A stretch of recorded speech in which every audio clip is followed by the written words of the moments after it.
Hey guys, how are you all?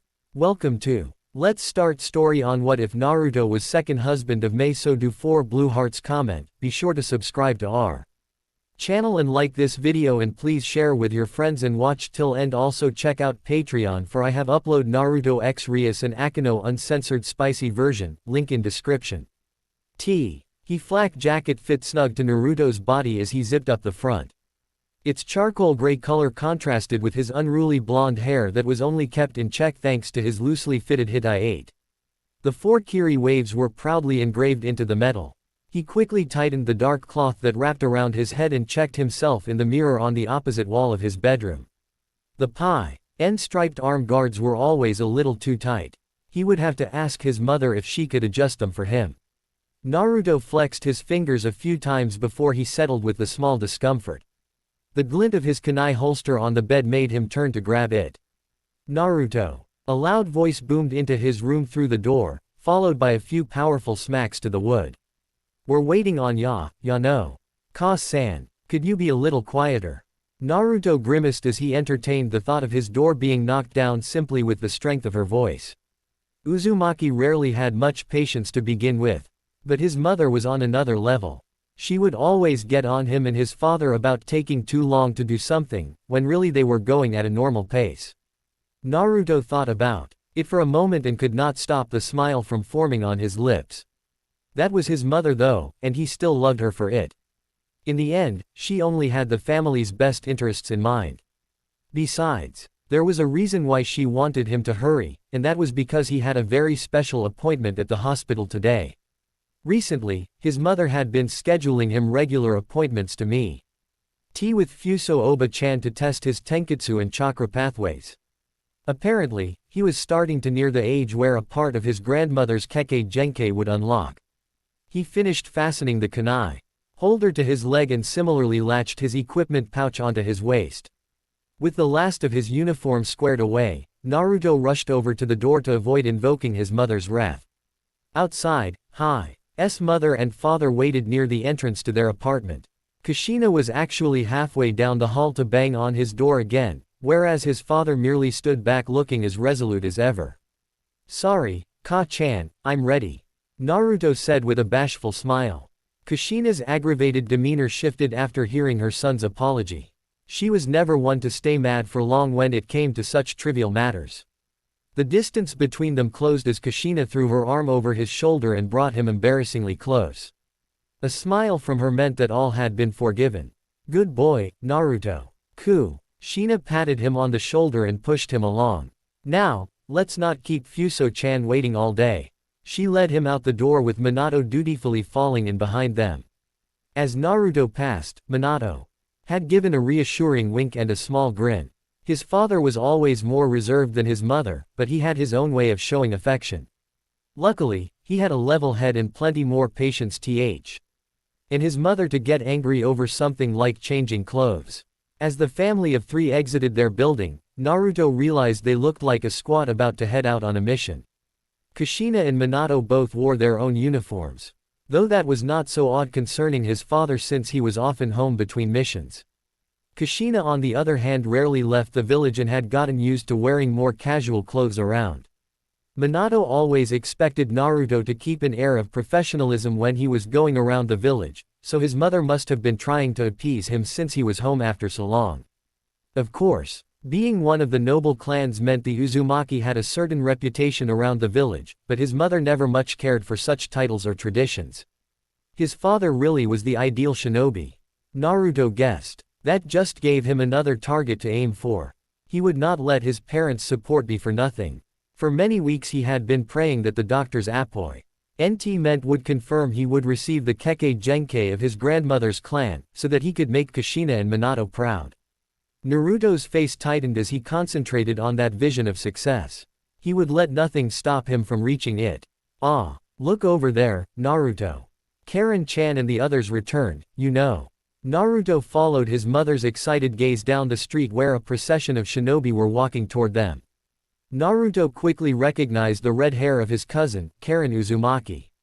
He also realized her eyes were locked on him as she ran out of the group toward his family. As she was the youngest member of the Cypher Intelligence Division, The girl wore a loose-fitting green kimono with a beige, pinstriped undershirt. The Hittite of the village hung loosely from her neck. From this distance, he could already see her face reddening in his presence, something that happened far too often to be normal. His mother liked to tease him about Karen's feelings, but to him, they were less of a laughing matter and more of a life-and-death situation. I've seen her hit Suigetsu halfway down the street when she gets angry. Definitely too dangerous. Karen-chan, welcome back. How was your mission? Kushina was all smiles as she greeted the girl, whose exhaustion had all but disappeared upon arriving at Naruto's side. Ah, Kushina-sama, I'm glad to be back. Karen's eyes shifted toward Naruto as her eyes nervously danced behind her rimmed glasses. I already feel better from all the running, Karen added, quietly.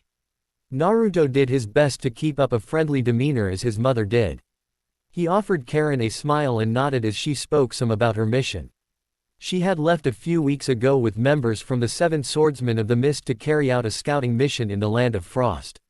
Naruto had never been to the mainland before, so he was interested in what she had to say, but he also wanted to check out the other shinobi that had been part of the group. He too RNED to see his father glaring at Zabuza Momochi as he passed. Their eyes met for a moment before the swordsman carried on along with the others. The look his father had offered them was unnerving to say the least. Naruto had never seen him so displeased before. In his own way, Naruto had always looked up to the 7 swordsmen and envied their strength and reputation in the village. Of course, he could never say he had the bloodthirst to live up to their image, but it did not change the fact that they were still the most prestigious organization in all of Kiri. People looked up to them, either with respect or from fear. Naruto-kun. He heard his name and quickly returned to the conversation at hand. Karen and his mother had been staring at him with a certain amount of concern. Apparental. Why his face had soured after seeing his father's silent exchange with Zabuza. Minato of course had covered his tracks rather well and was staring off into the sky, avoiding his mother's wanting gaze. Sorry about that. Naruto scratched the back of his head in embarrassment. Karen-chan, you said your mission was a success. So, no Kumo ninja have crossed the border. Karen hummed in approval. His warm regards made any suspicion fade away. Since the last battle a few weeks ago, there hasn't been any sign of raiding parties. Thank goodness, Kushina muttered with a solemn expression. He Uzumaki living there have gone through enough, I'd say. Karen and Naruto could only nod since they were only privy to rumors and hearsay. From what he had gathered, an enclave of non-shinobi Uzuma Ki in the Land of Frost had been attacked by Kumogakure shinobi. Considering the fact that the Land of Frost was a protectorate of the Land of Water, the village sent a small force to counterattack. Things got ugly when it was revealed the attack was actually a slave raid. Kumogakure had taken to kidnapping bloodline users or those with known clan affiliations as breeding stock. It was a sickening practice, and every time he thought about it, Naruto could not help but feel his gut turn over. His father was one of those who were sent to rescue the civilians, but apparently so were the 7 swordsmen. Since that mission, his father had become a little bit more distant. He could only guess that had something to do with the harsh stare he had offered the swordsmen as they passed by. There were rumors some of the Uzumaki were killed by Kiri shinobi in the middle of combat. There's no way Two-san would do that, so if the rumors are true, the swordsman must have. Naruto did not want to think more of it. Neither did his mother, as she had quickly changed the topic to Naruto's visit to the hospital. Karen wished them luck and regretfully had to excuse herself. Her team was waiting for her down the road as they needed to meet the Mizukage and have an official debriefing. Since she had been brought into the Cipher Division, her freedom had been severely curtailed. He wondered if she was cut out for such strict work. But he knew from his mother how much of a talented shinobi she was in the eyes of the Uzumaki and the village. She may have scared the living hell out of him sometimes. But Naruto had nothing but respect for Karen's skills as a kunoichi. With any luck, he could develop his strength even more to surpass her talent. Kushina, Naruto, we'd best head out too. Minato urged them forward, though he was kind as always. You're right. Kushina gave Naruto a more than friendly shove forward, hiding her strength behind a sickeningly sweet grin. Come on kiddo, destiny awaits. Naruto just shook his head and continued down the road with his family. As exhausting as they could be, Naruto really did cherish the times he got to spend with his parents.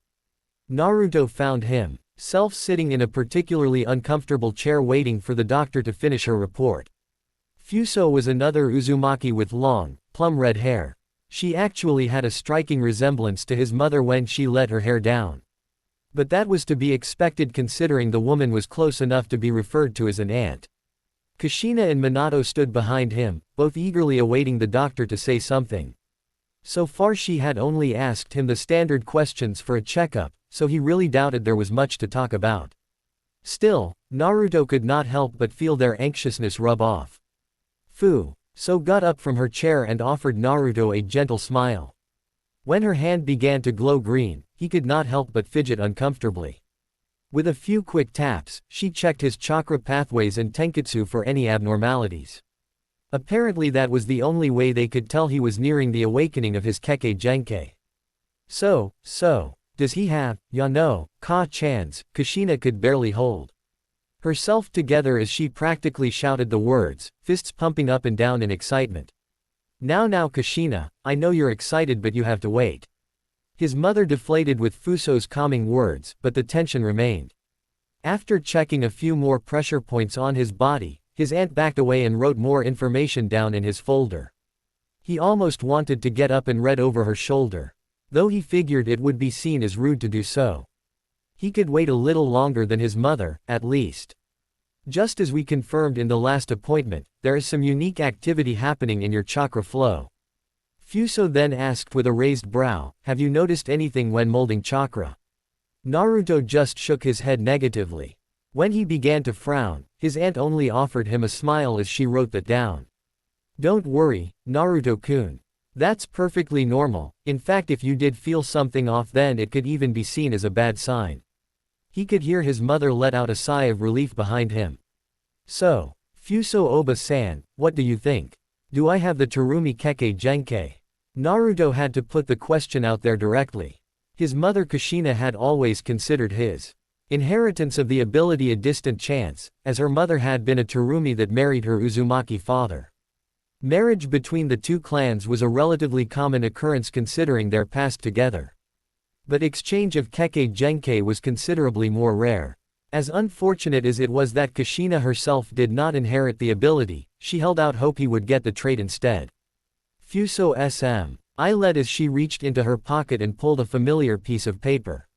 Naruto recognized it as chakra paper, used by shinobi to test for their affinity to nature elements.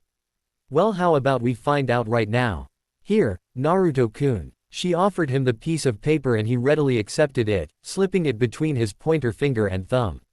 According to your records, the last time you took the test you received a straight water affinity. Correct. Naruto nodded as he remembered in the academy when his piece of paper dissolved between his fingers after a quick application of chakra. Try it out then. You should see a different result if the Kekkei Genkei really has been inherited. Spurred on by his aunt's encouragement, Naruto applied chakra to the piece of paper. When Naruto inserted chakra into the piece of paper, it began to crumble, then ignited with fire, and finally was put out with water and dissolved into pieces. Before he could even enjoy a moment of wonder after watching the mess of elements, he was smothered by his mother's chest in a bone-crushing hug. Fuso barely stifled her amusement by covering her mouth as Naruto struggled to escape his mother's clutches. She kept shouting out her congratulations to him and how proud she was, despite the fact they still did not know if the Kekkei Genkei was confirmed or not. Congratulations, Naruto, Minato whispered his congratulations with a small pat on Naruto's shoulder. When his father mumbled that sentence, it was all the confirmation he needed to know that his prayers had been answered. His father never made a MI's step and had never spoken out of turn either. When he said something, Naruto took it for what it was as pure fact, and today was no exception. I really have it. Do ya know how amazing this is? I'm so happy. Kushina shook her son around a bit more as Naruto finally returned her hug. They shared a family moment that was soon broken with the door sliding open. Fuso turned to see who it was, only to bow in respect. Minato quickly did the same as he had noticed the door open first. Kushina and Naruto both turned to see the Yondaime Mizukage, Yagura, enter with a small smile on his face. Yondaime-sama. Welcome. Kushina bowed after her haphazard greeting with Naruto following her lead. He had no idea the Yondaime would take an interest with him, especially on a peaceful day like this. Last time they had met was when he completed his last mission a few days ago. They had never really talked much, but his father had always been respectful when he talked about the Mizukage and his incredible strength as the Jinchuriki of the Three Tails. His mother was also particularly respectful, considering her usual cheery attitude. He always figured it had something to do with the both of them being tailed beast jailers. Hello everyone. It's good to see you in such high spirits. Yagura spoke with a distinctly formal tone that sometimes felt out of place coming from a superior like him. However, it has also made him seem more approachable than most. Considering the darker reputation he had among the common folk, Naruto supposed his friendly demeanor was a good thing. It was hard to believe a boyish, short-stature man like the one in front of him was a monster of any kind. But, he knew very well that looks could be deceiving. Yondaime-sama, thank you for coming to check on our son's progress, Minato said. Bowing deeper, Yagura went farther in the room to stand with the group. Finally, they were able to stop bowing and peer down at the leader of the village normally. Of course, Minato-san. I have actually come to speak with Naruto considering some business matters. If you would all give us some time alone. Though his tone was still polite, an order was an order. Yes, sir. Minato led the others out without a second thought. Kushina shot a concerned glance back toward Naruto, which he returned with a confident smile. Her love for him sometimes felt a bit like a drag. But he especially appreciated it in moments like this.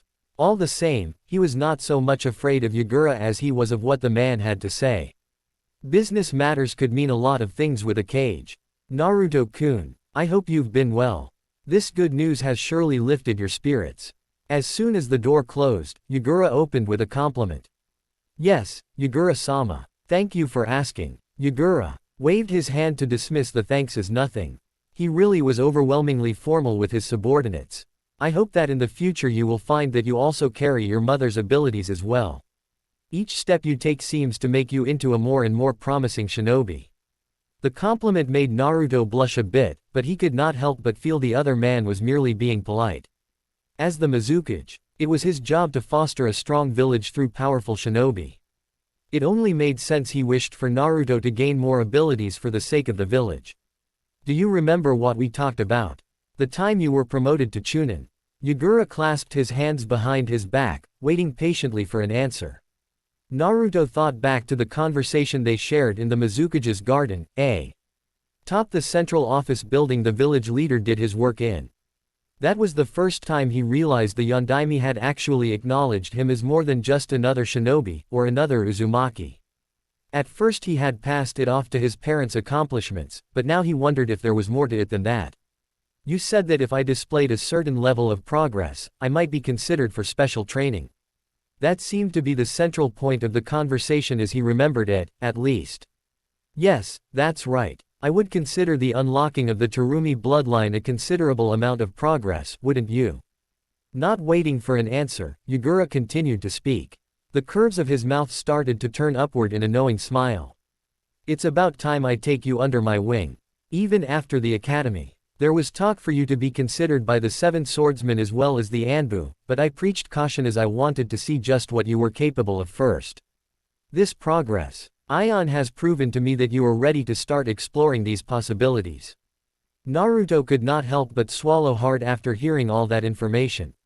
He had no idea that he had been scouted for those organizations. Nor was he aware of the Mizukage's involvement. Had his mother and father known? If they did, they were good liars. The thought of that kind acknowledgement both excited and frightened him. What kind of special training do you mean, Yagura-sama? That was the one part he still did not quite understand the purpose of. Of course, to receive any kind of lesson from the esteemed Eater of the Hidden Village was more than an accomplishment, it was a godsend. But, he knew very little of Yagura's abilities outside of his fame as a Jinchuriki and Suiten user. To answer that, let me ask you a question, Naruto. Yagura responded with another smile, his gaze wandering to the window across the room. Do you know the history of your clan and how you came to join the village? Of course, Mizukage-sama. Naruto answered immediately. It would be pretty insane to say he did not know the history of the Uzumaki, his own clan. When Uzushiogakure was abandoned in its time of need be. Why the Senju during the First Shinobi War, the Terumi came to our aid from Kiri. The Shodai, Byakuran Terumi, made a pact of cooperation with my ancestor, Ashina Uzumaki. From that union, Udai Terumi and Mito Uzumaki were married and brought our clans into a relationship we still have today. It was all facts that he had either heard from his mother or read in the family scrolls. History had never been his strong suit. But it was all still interesting nonetheless. The world was so different back then. Yes, that much is true. And do you remember how Mito Uzumaki became the village's hero and aide the Uzumaki as well known as they are today? From Yagura's tone, it was very clear he was leading the conversation to an obvious end. Unfortunately, Naruto still did not see the point. Nonetheless, he knew the answer to the question. That same answer resided inside of his mother. Mito Uzumaki, together with her husband, infiltrated the Land of Fire during an internal conflict between the Shodai Hokage and Madara Uchiha and sealed the nine-tailed fox inside of herself. So, she became the first Jinchuriki and brought the fox back to our village, increasing our military strength. After that, the Uzumaki and Terumi formed the noble clans of Kirigakure that made the members above common scrutiny of the populace. Later with the Nadime's reign, the Hazuka were added to the noble clan Lin Eup and formed what it remained as today. Eventually Kirigakure would either be given, or take for themselves, the three-tailed turtle and the six-tailed slug. Much of that was accomplished due to the presence of the Uzumaki and their powerful sealing techniques. The rest of the villages were too occupied to create their own sealing techniques and could do little to respond. Konoha to this day remained without a tailed beast, putting it in a relatively disadvantageous position in the distribution of power. Very good. That's all correct. Thanks to the Uzumaki, Kirigakure is well known as the most powerful village for two key reasons. We have three-tailed beasts and a considerable population of powerful bloodline users. Naruto always knew the village was relatively successful, but he knew little of how they were looked at by other villages. To know they were considered the most powerful gave him a bit of pride. Yagura noticed Naruto's expression and chuckled. It was indeed a good feeling. But there was a lot of work that went into maintaining that status quo. Anyway, to go back to your original question, your training will involve learning about the tailed beasts. Just like your mother, I am a Jinchuriki. And therefore I have a responsibility to the village to both contain this power and to use it against our enemies. Yagura's tone turned serious the more he spoke, and Naruto felt his legs turn to gel. What is our biggest strength can turn into our most formidable threat, so you must understand how important it is to have capable retainers that can subdue the beast should the need arise. The thought of being trained to become a Jinchuriki made the sweat turn to ice on his back. He had nothing but respect for the three Jinchuriki in the village, but he had never considered joining their ranks. Kushina was strong, but he could see her struggle with the stress both mentally and physically. Yagura realized Naruto's face was one of worry and tried to ease his concerns with a smile. Leave your concerns behind, Naruto, as I don't plan on making you a Jinchuriki if I can help it. You are one of many potential candidates, should the unthinkable happen and we need to contain a tailed beast. Somehow, that did not help calm Naruto's nerves. It mostly has to do with your blood. As a member of the Uzumaki clan, your sealing techniques would be very useful in such a situation. That much made sense, though it did not explain why he specifically had to be the one to take the job. When Naruto realized what he was saying, he wanted to slap himself. He was disrespecting his mother by being so hesitant about the situation. If anything, he should be proud to make such a sacrifice for the village. That is what his father would say, and that is what he should have been saying all along. Still, he could not help but tighten his fists at the thought of facing down a tailed beast. Anyway, all of that is hypothetical for now. Let's not dwell on it. For now, your priority is to nurture and grow your newly awakened Kekkei Genkai properly. To do that, you'll need a proper teacher. Naruto appreciated the change in topic back to something that was worth celebrating. What Yagura said was true. That he would need a teacher. The last time he served under a Jonin, it was over 4 years ago. Back when he was a genin and life was arguably much simpler. I'm Kanfi. Then we can find someone in the Terumi family to take on that role. In fact, I already have a few in mind off the top of my head, Yugura said with confidence. For now though, I'll let you enjoy the rest of the day with your family. The training can start at a later date, after I've had time to set up a few related matters. The delay was something Naruto was secretly relieved of. Yugura-sama, is all of this really because I unlocked my Kekkei Genkai?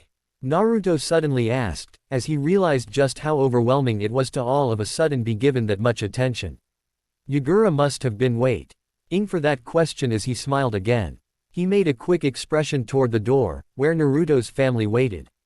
Some time ago, your parents came to me to ask for my help in giving you a fitting role to support the village. They believed the training and missions you were undergoing were mediocre and would not satisfy you. His parents said that about him. From his father he could have expected it, but his mother too. He had no idea they felt that way about his future, or at least that strongly. While your Kekkei Genkai is a welcomed gift, the work you have put into your career to this point has finally bore these fruits of labor for you to take. Don't pass them up. Yugura's words resounded in Naruto's heart. I'll send for you tomorrow. There are some people I'd like you to meet, too. Better help you make an informed decision. Yugura gave Naruto a short bow and left the room. Naruto returned the gesture as the Mizukage left. Not a moment after the leader left, Kushina rushed back in and gathered him in her arms. She must have seen through his distant look as she quickly became concerned. Sorry, Naruto. We should have told you about our talk with the Yondaime sooner. Minato had been so concerned you weren't receiving the right amount of attention, Yano. His mother's excited tick came out again, but it just made her words all the more sincere. Of course, Ka-chan. I understand, thanks for doing what you did. Kushina buried her head into his neck and thanked him over and over again. Naruto's eyes wandered to the door to see his father leaning against it, his arms crossed in a cool demeanor. Though he was not smiling, Naruto could tell Minato shared his mother's sentiments. There was nothing to apologize over from his perspective, as he had done what he considered the best for his son and most importantly the village. I knew you would become a greater asset to the village if we spoke up with our concerns to the Mizukage, Minato added from afar. Kushina pulled herself from her son. Standing between them, a short glare was sent back at her husband over his callous words. They always disagreed over priorities. His mother was all about family while his her considered the village's safety paramount. He felt himself fall in between, though he usually leaned with his mother in most matters. The village isn't the only important thing around here, Minato. Naruto's feelings matter, too. Her defense of him made Naruto feel better, enough to speak his mind.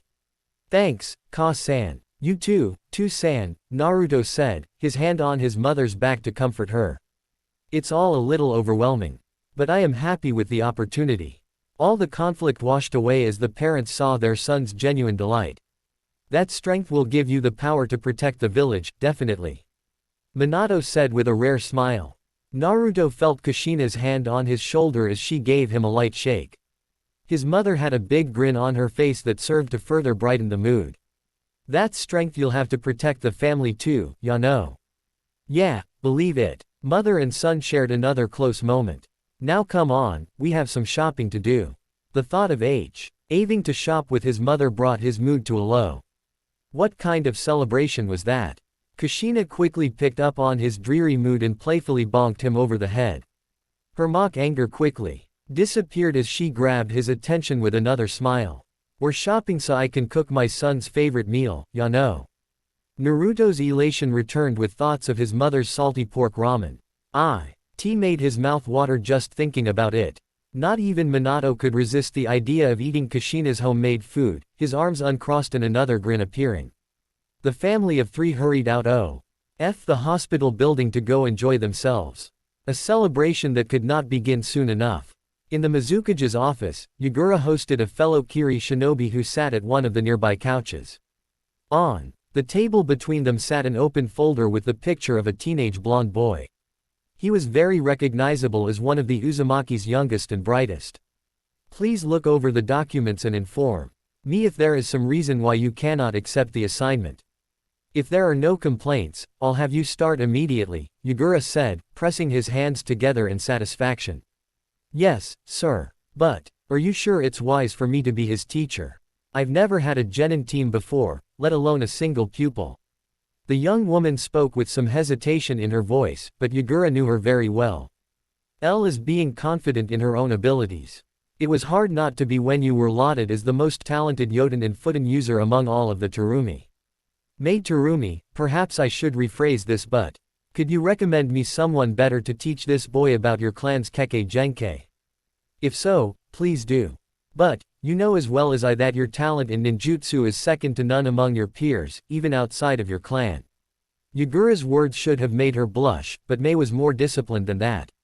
Still, they gave her more confidence as she sat a bit straighter.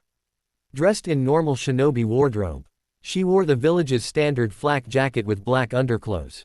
The auburn hair that her clan was prided over drew down to her lower back, braided in a loose herringbone pattern with a small top knot tied with her usual blue band. Mei always carried herself as a competent and attractive kunoichi, and so she did not shy away from enhancing her appearance with more aesthetics. Our favorite color blue was used as her nail polish, and her lips were colored dark purple with lipstick. Despite having such confidence over her skills and her body, she still lacked results from her efforts, and so she asked the Mizukage to understand her hesitation. I understand your point, Mizukage-sama. I will look over the files at once. Mei gathered the papers and looked them over once more. 16 years old, Chunin. A pretty standard, if not perfect, track record in missions and performance. He had a considerable pedigree to live up to though, as she flipped to the page with his parents' information. Everyone in the village knew the Uzumaki, but more so, everyone knew the duo that was Minato and Kushina. Known as Kiri no Akai Nami by their enemies, Kushina was the powerful Nine-Tai LS Jinchuriki and a member of Kiri's barrier team. The Kiri no Kiroi Senko, better known as Minato Namikaze among the villagers, had a devastating amount of kills with his Hiraishin technique and was considered to have cage-level potential. Those were some big shoes Naruto had lived his life to fill.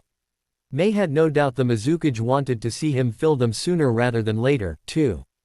But, she still hesitated. Was Naruto Uzumaki capable of learning anything from her? She never really considered herself the type that could teach. She was terrible with her cousin's children, after all. Either way, Mei would find out soon enough. This was a request she knew could not be refused. Then, I will accept this assignment, Mei said, flipping the folder closed and carefully placing it back on the table. Yagura smiled, though it almost felt sinister with how satisfied he was with her answer. I'm sure you will find a way to handle Naruto's delicate family situation. I've always believed women were the most adaptive teachers. I have confidence in you, Mei. Mei stood up from her seat and formally bowed. Whether she liked it or not, he was her superior. An order was an order. Still, she felt sick to her stomach for some reason when she was in his presence. Something never felt right with Yagura. The next day came too quickly for Naruto. He felt light in the head as he walked with Yagura through Kurigakure. He still could not believe they were going to personally meet the 7 ninja swordsmen of the mist. For some reason, he still felt like he was unworthy of their attention. Ross seemed to think the opposite as he paid the matter little mind. As they walked together, Yagura had been telling Naruto about the village's 3-tailed beasts and their capabilities. It seemed only Yagura had full control of his chakra. Though he had admitted that the beast's relative power and its personality contributed to the Mizukage's ability to contain and control it. Still, just the sense of their Jinchuriki gave the other villages pause to attempt any kind of attack. Even Konoha, which had made many territorial gains in the aftermath of the Third Shinobi War, did not dare to attack Kurigakure despite their calls for the 9 tails to be given back to them. Without a tailed beast, Konoha was at a severe disadvantage on the negotiations table. Iwagakure's strategic victory over them during the Third Shinobi War had kept them in check, for the most part, but their Yondaime Orochimaru was a considerable threat. Yagura warned Naruto never to trust a man, should they ever meet. Stay away from that man. Should you ever meet him, says Yagura. Orochimaru must be an intimidating shinobi for the Mizukage to say that. Of course, Naruto heard the rumors of the Sannin from the mainland and their martial prowess during the Second Shinobi War. But, words were easily twisted. legends were just a few adjectives away from dropouts. Not that he disbelieved the Mizukage, and he would be sure to heed his advice should he ever have need to go to Konoha. Though, he doubted that was even a remote possibility considering Kiri's isolationist policy. We are close to their training grounds. I trust you can find the way from here.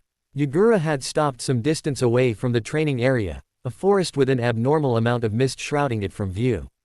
Naruto furrowed his brow in confusion and Yagura chuckled. Zabuza-san requested that you be sent alone, so I'm afraid we must part ways. There is little for me to do there anyway, as everything is now in your hands. Yagura shrugged, as if it meant nothing. Naruto's destiny was his to shape, in other words. The Mizukage's presence had offered him some comfort in an unfamiliar area. Still, he was a Kiri shinobi in his own right. He could not have his hand held the entire way. I understand. Naruto bowed. Very good. Ao from the Anbu will also be in attendance. He will want to speak with you regarding the possibility of recruitment into the organization. Please be sure to meet with him. Yagura waved goodbye before turning around to walk back. After a few paces he began to disappear into a fine mist of water and his presence could no longer be felt. Naruto shrugged his shoulders and turned back toward the grounds. They definitely were intimidating, but nothing he could not handle. He proceeded onward, now alone. Along the road, he noticed a puddle near one of the drainage pipes on the road. He found it odd for water to be present considering that, apart from the usual mist, there had been no rain the past few days. Well, a puddle definitely was not the oddest sight in Kurigakure, so he passed it by all the same. A few more paces forward and he realized his suspicions were correct. Two presences Appy read behind him, and before he could make a move, his body was surrounded in shuriken chains. The culprits rounded to show themselves in front of him and he quickly realized from their Hitai-8 that they too were Kiri shinobi. Then why were they attacking him? Who the hell are you? Naruto shouted in outrage, though they were not fazed by his harsh words. The two men had cloaks over their body to hide what looked like camouflage fatigues. Both had similar metal gauntlets that the chain was attached to, and it appeared to be their primary weapon. Their faces were concealed by rebreathers and their Hitai-8 had horns attached to the metal as some kind of fashion statement. I am Gozu. The taller one spoke first, his voice muffled by the mask. And I am Maizu, said the smaller one. We are the Demon Brothers. As for you, Uzumaki, you should be more careful wandering the streets alone. Even in our village, you aren't safe when someone wants you dead. Those words made Naruto's blood run cold. Someone wanted him dead. How did that make any kind of sense? Still, to have this conversation at such a disadvantage annoyed him. More than that, the betrayal of fellow Kiri shinobi against one of their own pissed him off even more. They needed to be taught a lesson. Now then, with a sudden jerk, the two tightened their chains in an attempt to rip Naruto into pieces. Unfortunately for them, their captive toppled over into a puddle of water. The brothers were caught off guard only for a moment as they sensed his presence behind them. They returned their chains and spread out to catch Naruto off guard. The blonde adjusted his arm guards to show off the skin beneath. A faint black seal could just barely be made out if one were to look closely. Naruto summoned two weapons, one from each arm, into his hands with a pop of smoke. In each hand he now wielded a single kunai blade. Naruto assumed his defensive stance and readied himself for their next attack. He would not be caught off guard a second time.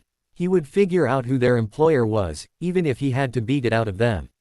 Naruto watched carefully as the brothers broke their chain link and separated. They stood on either side of him, with the river that intersected the training ground at their back. No one else had noticed the brazen daylight attack, as Naruto stood alone against his opponents. That was fine, he figured. He would not have to hold back since there were no bystanders to get in the way. Still, he would need to keep at least one alive to get the information he needed. Maizu, now! Gozu shout. Ed to his younger brother and both of them ran forward. They held their gauntlets out again and the shuriken chain was released. Held taut, it would bisect Naruto if he remained standing where he did. The two were faster than most. And he knew mobility and surprise were their greatest strengths shown so far. Never use the same trick twice. To their surprise, Naruto dashed forward instead of retreating.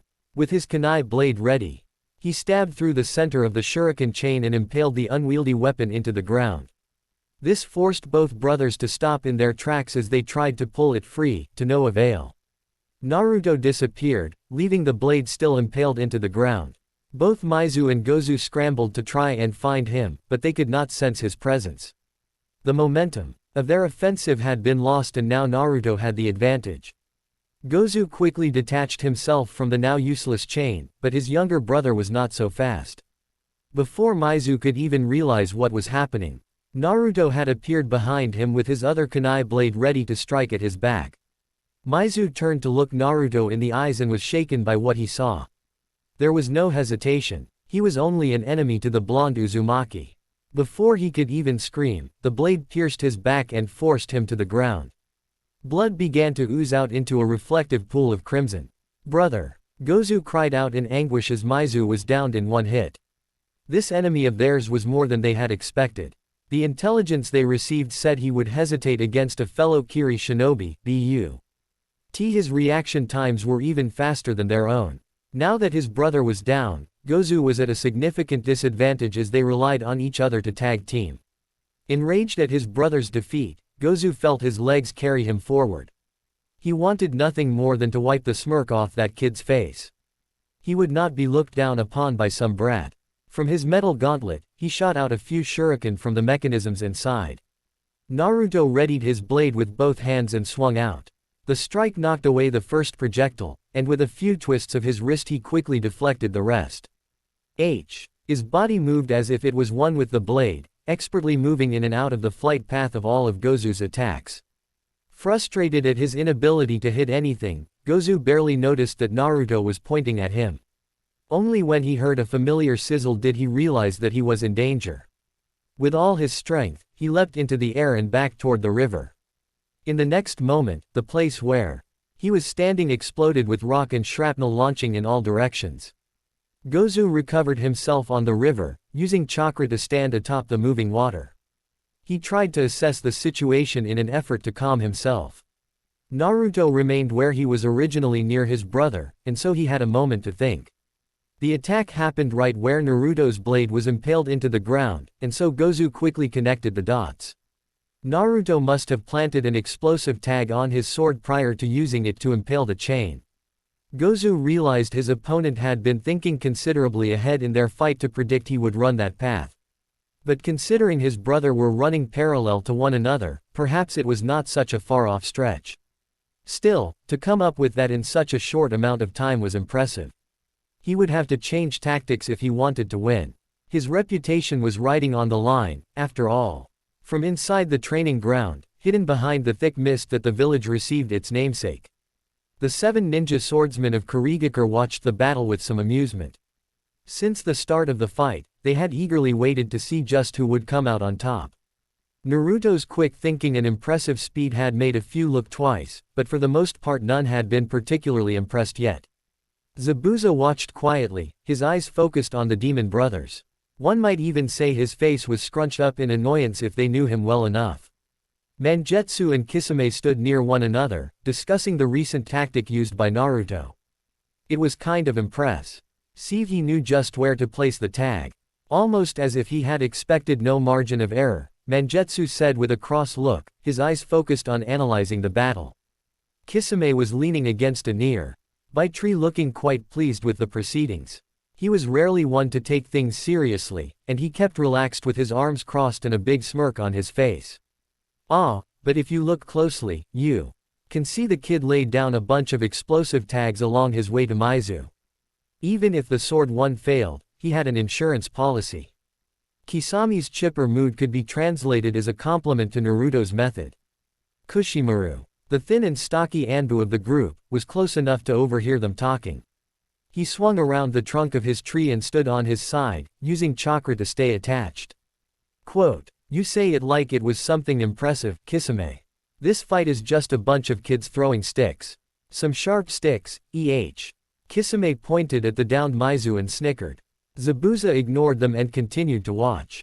His eyes shifted focus when the water behind Gozu started to shift. Not bad for a snot-nosed brat. Gozu grabbed a lever that was on his metal gauntlet and pulled it.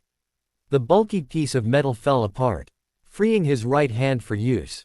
Time for some payback, kid, Gozu said with a hidden smirk as he began to go through hand signs. Too slow. A voice responded in his ear. And he realized that he was not alone in the river. All around his vision, water surrounded him and encased him in a bubble. Unable to move, he turned to see Naruto holding the water technique with one hand while the other let go of the kunai blade as it disappeared in a puff of smoke. He went back to look at the other Naruto, the one he thought was real, only to see it dissolve into a puddle of water, a water clone. Defeated at his own game, Gozu could only lament the fact he did not see through Naruto's technique sooner. When Naruto had first escaped from their chain attack, he had hidden inside of the water as they did in the puddle. Rather than face them directly, he allowed a clone to take his place. In the end, they were not even able to defeat something had a tenth of the power of the original user. This was embarrassing, no matter how Gozu looked at it. Looks like I've successfully captured you, Naruto said with barely hidden satisfaction. Now, tell me who sent you to attack me. Gozu met his gaze and said nothing but a few choice words. Go to hell. Unfortunately, Naruto was not so amused by his answer and sent his other hand into the water. Afraid he would try and strangle him, Gozu futilely tried to avoid his grasp. Instead, Naruto ripped the rebreather out from his face mask, which forced him to start holding his breath. It was not long before he began to choke on the water of his prison. Gozu's vision began to blur and he realized he was about to pass out. If that happened, he was as good as dead. Unfortunately, even if he wanted to say something, his mouth was full of water so he could not even ask Naruto to stop. Now then, how about you start talking? Stand down. Naruto heard the booming voice come from behind him and saw Zabuza Momochi, one of the infamous swordsmen, appear at the edge of the mist. With no one else around, he must have given the order. Though Naruto would rather keep his opponent locked up, he had no choice but to let him go. The water surrounding Gozu disappeared and he fell into the water.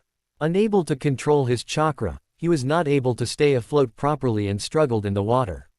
Naruto ignored him and moved closer to Zabuza. He quickly recognized that the other swordsmen were present as well.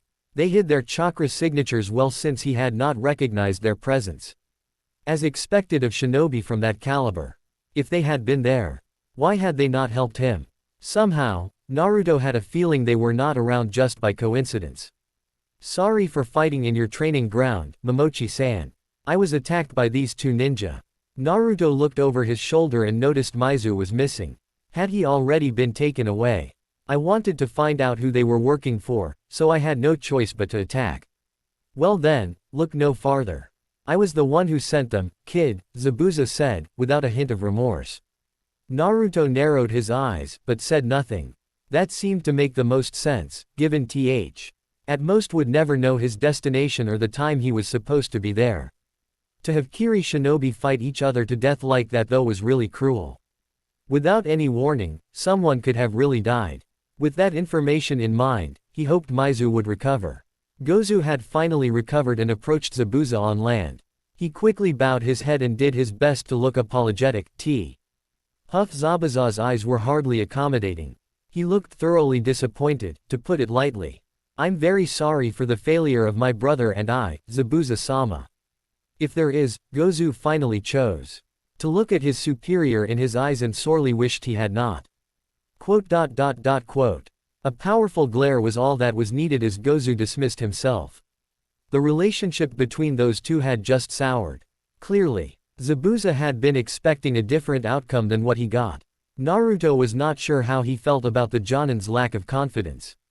I wanted to see your abilities firsthand and how you handled stress. Beating the brothers was to be expected, but I wanted to know just how efficient you could be. Zabuza explained with a harsh gaze. I understand. Naruto had quickly figured out the point of the test. But he was not happy with the end result.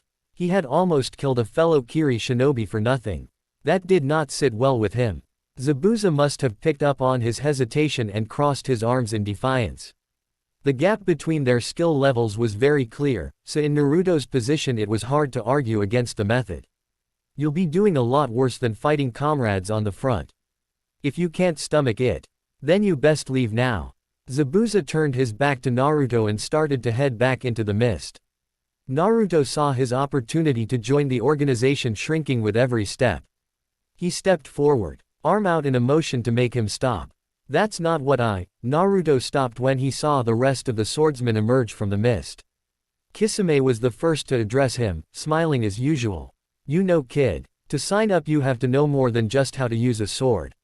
You have to be flexible enough to kill just about anyone you come across. His words lacked the warmth his facial expression provided. You may have defeated both your opponents, however, you sacrificed one of your blades. As a member of the swordsmen, that is not an option you have. Each blade is precious and irreplaceable to the village. Mangetsu added his own words of wisdom. Naruto reflected on their words and knew there was truth behind what they said. To be considered for the swordsman, he could not rely completely on his sword, nor could he be willing to sacrifice it so easily. He wondered if that had completely soured his chance of impressing them. With all that said, Zabuza continued after a short pause. You aren't a member of our group, nor are you a trainee. You can't be expected to follow those rules. The scrutiny they had offered him lightened somewhat with those words. Your Actio NS were acceptable for a life or death situation, so you passed the test. Zabuza shrugged his shoulders in disinterest. Not that it really mattered. It just proved you were competent as a shinobi. All the same, Naruto was glad he was able to get through without any further incident. Mangetsu, Suigetsu. The two brothers stepped forward, the younger one arriving from behind the mist. You two will guide him while he's here. Make sure he doesn't get in the way. Zabuza turned around and headed back in without any further niceties, and the rest of the swordsmen did the same. Suigetsu approached Naruto and greeted him with a lazy salute. Naruto returned the gesture with a solid nod. Despite their occasional rivalries, they were pretty close to one another. To see a familiar face was reassuring. And as a trainee, Suigetsu had already proven himself to be pretty dependable. That went double for his brother. Come on, Naruto. We'll show you around, bro. Suigetsu called out to his solemn brother, who simply nodded and beckoned them to follow. You can even meet good old Chojuro. I bet he'll love to meet you, probably at least. Naruto did not get the joke Suigetsu was cackling over, but he did his best to smile. His friend from the Hazuka was not the easiest person to understand. His humor was known to get a little dark from time to time. There was no one better to guide him through the process, he supposed. After all, Suigetsu joined only a little after his older brother Mangetsu did. Regardless of what you had to say about him, Suigetsu's skill never came into question. Together, they disappeared into the mist. Atop a nearby building, two figures watched as the preceding battle and conversation wrapped up between the swordsman and their prospective recruit. One of them was a village jonin intently observing her newest charge, the other, an acquaintance from the Hunter Nin Corps, sent to speak with the very same boy. Not bad for some new blood Chunin. His caution is something I can respect, Ao said, reflecting on Naruto's expert use of substitution and clone techniques. Quote. His compatriot remained silent, stuck in a somber mood. May had her arms crossed as her emerald eye remained locked on the now quiet battlefield below. Ao frowned as he had hoped to have some kind of conversation with her before he had to meet Naruto. Unfortunately, she had not uttered a word to him since she arrived from following the Uzumaki kid from the Mizukage's office. It was obvious she was trying to gather intelligence on him, but for what he had no idea. Given his show, I'd say you don't have much to worry about. If he has that kind of potential, he should be a good student. Ao spoke from his own experience with his superior, Tsurugi. Seeing that kind of potential was something you could get good at. Given enough time. A veteran of the Third Shinobi World War, Ao had seen just about everything he could care to in life. To find a decisive, cool shinobi like Naruto get into such a position like the Seventh Swordsman bode well for the village's future. He was sure Minato, the boy's father, felt the same way. Despite Ao's words, Mei refused to budge. Her dubious frown only seemed to deepen. She was trying to come up with some excuse, some hidden problem the blonde had to justify her worry. Unfortunately for Mei, she would have to learn on her own that such secrets could only be found out by talking face to face with the man of the hour. Well, Ao sighed, bending his back a bit to stretch. It's about time I go introduce myself to him. If I notice anything, I'll let you know. He offered one last look of sympathy to the embattled Jonin. Then, he was gone in a blur, leaving Mei alone with her troubled thoughts.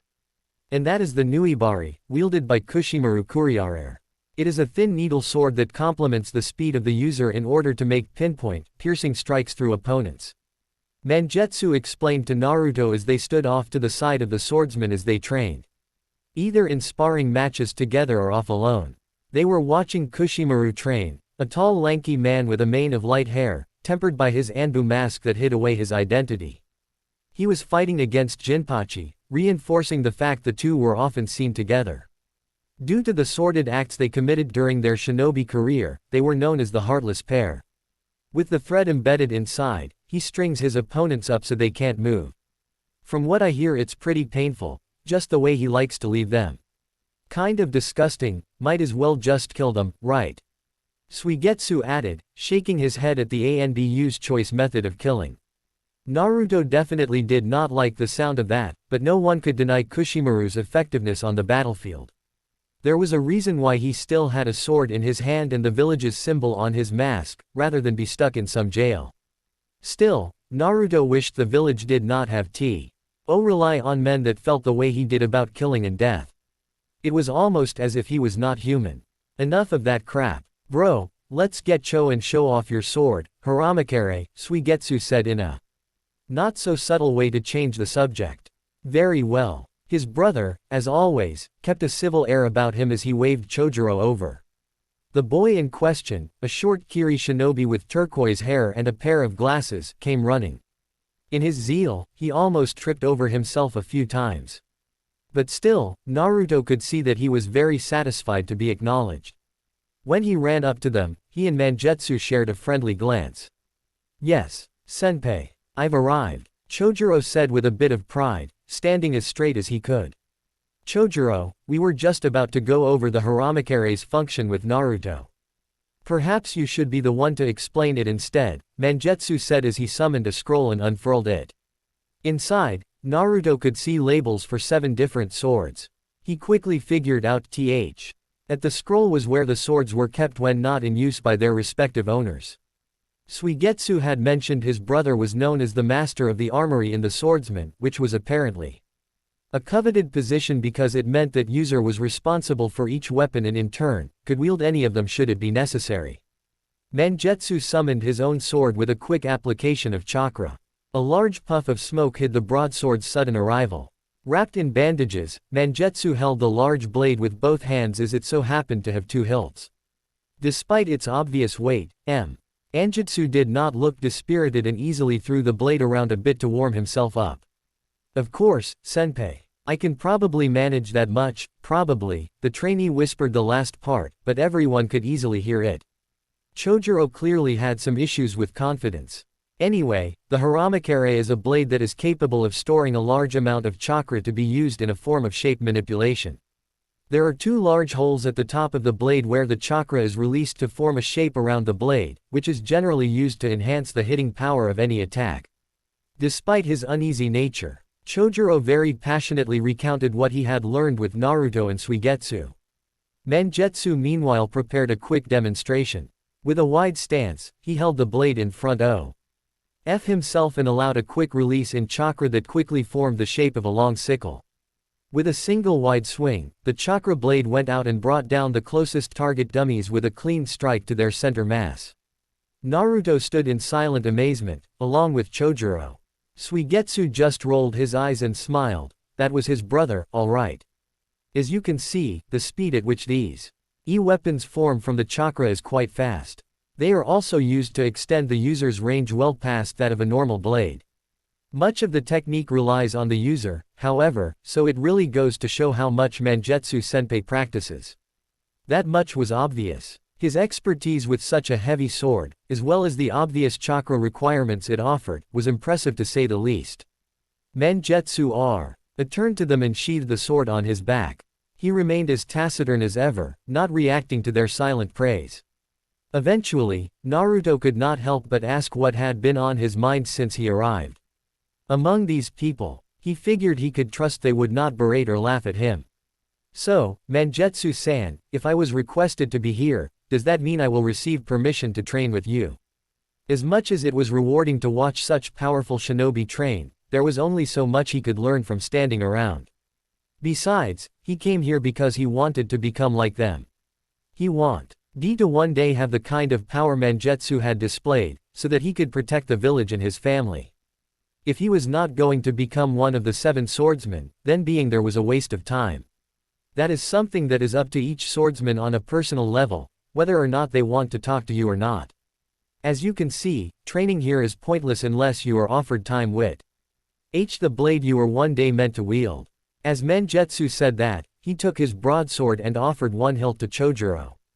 After a moment of hesitation, the younger boy realized it was finally his turn and took the weapon in his own hands. Bowing in thanks, Chojuro took a bit of time to steady his grip before he made his way to a more secluded corner of the training area. Maybe he was still a little embarrassed he did not have the strength to hold the haramakare properly yet. But to even be able to pick it up with his size and physique was impressive, to say the least. Not even Suigetsu had any words to make fun of him. I see, Naruto said after he watched Chojuro walk off. He could not help but deflate a bit of his excitement after hearing that. Don't worry about it, Naruto. Amayuri has been staring at you since you first got here, so you should go talk to her. Naruto heard Suigetsu's undeniably cheeky tone and looked over his shoulder toward the training ground. There, in the middle of the field, Amayuri Ringo stood waiting. A sharky smirk began to form on her lips when she noticed that his attention had drifted toward her. She was on the short side, even smaller than Chojuro. But she had a much more aggressive presence than he did. Even from this distance, he could feel her chakra release in what he could only guess was excitement. The long red hair might fool someone into thinking she was a member of the Uzumaki, but he had never met anyone who would acknowledge her as being related to them. The baggy, pinstriped clothes made it very clear she was not a girl who favored fashion or desired to be attractive to the opposite sex. She was very intimidating and not particularly welcoming, but Naruto could already tell he could not escape her wanting gaze. Well, I guess I better go and see what she wants, Naruto said. His nervous tone revealed his inner thoughts. As he walked off, he could almost feel Suigetsu's eyes bore into the back of his head. He definitely knew more than he was letting on. But there was not much Naruto could do. Finally decided to join me, huh? She called out as he approached, that toothy smile not going away. I figured you had something you wanted to say. Naruto stopped a considerable distance from her, just enough so they could talk. Amayuri rolled her weight around the heels of her feet, fingers clenched around her 2 double-edged blades. From what Mangetsu had said, they were known to be the sharpest weapons in all of the world. She could imbue them with lightning in a moment's notice, which basically offered her the ability to use Raiden techniques without any training or hand seals. That's right. You made quite a splash with that fight before, but I want to see just how long you can last against a real opponent. She spread her feet out into a ready stance and looked ready for a fight. Naruto quickly realized she was not playing around and summoned his remaining kunai blade. He decided to wield it with both hands, since he knew it would take all of his strength just to hold back one sword of hers. With his weapon out, he had finally amused Amayuri to the point where she was practically jumping up and down in excitement. Don't go running away now. And if you give up, I might really fry you. Her warnings did not sit well with him, but running was the last thing on his mind. If he ran away, what kind of shinobi would that make him? Just like with the demon brothers, he would face her down as if it were a fight to the death. Without a moment's notice, she leapt forward with her blades already gathering electricity. Given her small size, he had not anticipated she would be so fast.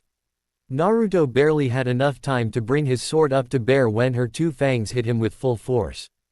Gah! Nah! Naruto felt the lightning course through his body and struggled to hold himself together.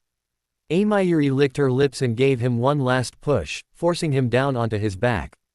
She held one of her blades to his throat in a mock attempt to get his surrender.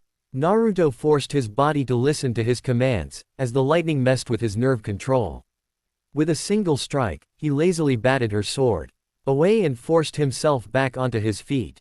That was just one strike and he could barely feel his extremities. There was no question why she was considered so frightening. But He would not give up so easily. Suigetsu watched from afar as Naruto and Ringo met again, their swords clacking against one another.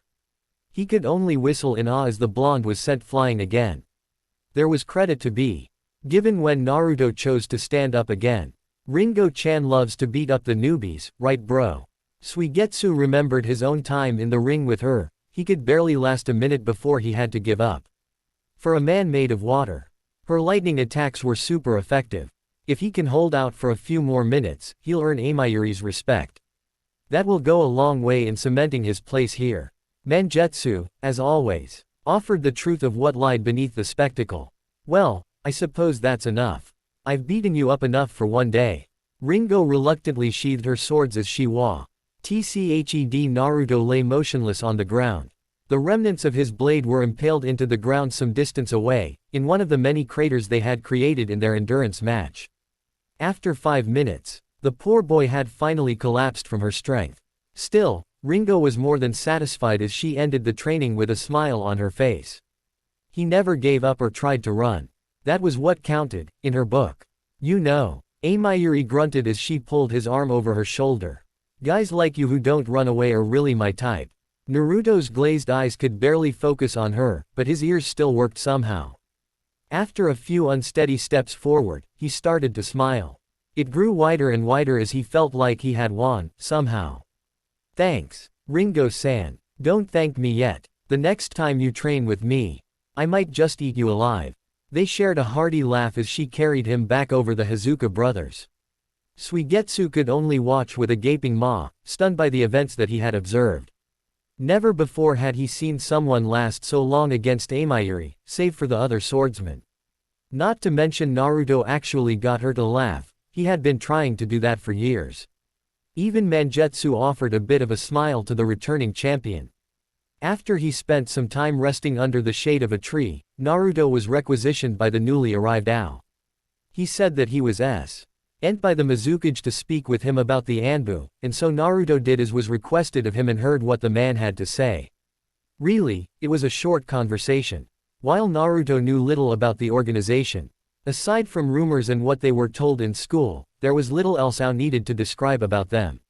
They took on the jobs other shinobi could not, and acted directly on the Mizukage's orders. They were held to a high standard, with rank and clan ceasing to matter upon induction.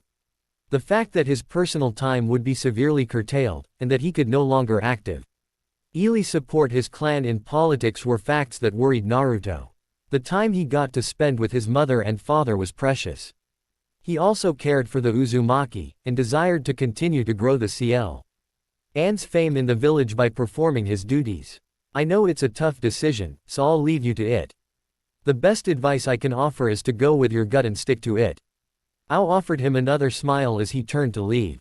Either way, the village has a shinobi it can count on. Ao was clearly a man of few words.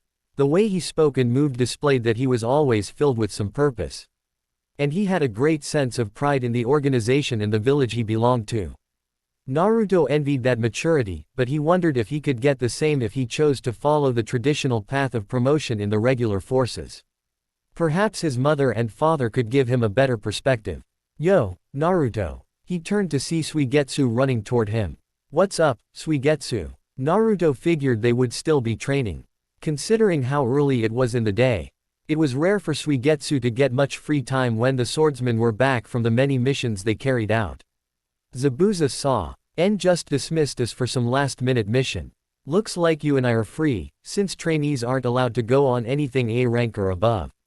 Suigetsu did not hide his disappointment very well, but there was always next time. Alright, let's go get something to eat. I'm starving, Naruto suggested, as if on cue with a stomach rumble. Suigetsu chuckled and led the way forward. Even he could use a snack after a hard day's work. The usual place, right? The Hazuka brother asked. Of course. Naruto smiled, glad to know the restaurant had finally become the usual for him and his friends. They could meet the others there as well. It had been a while since they had all eaten together. In a crowded marketplace, two members of the Uzumaki clan ate to their heart's content. They sat on a wooden bench, near to where the small restaurant had served them their meals. They could eat inside, but they always preferred to enjoy the fresh air.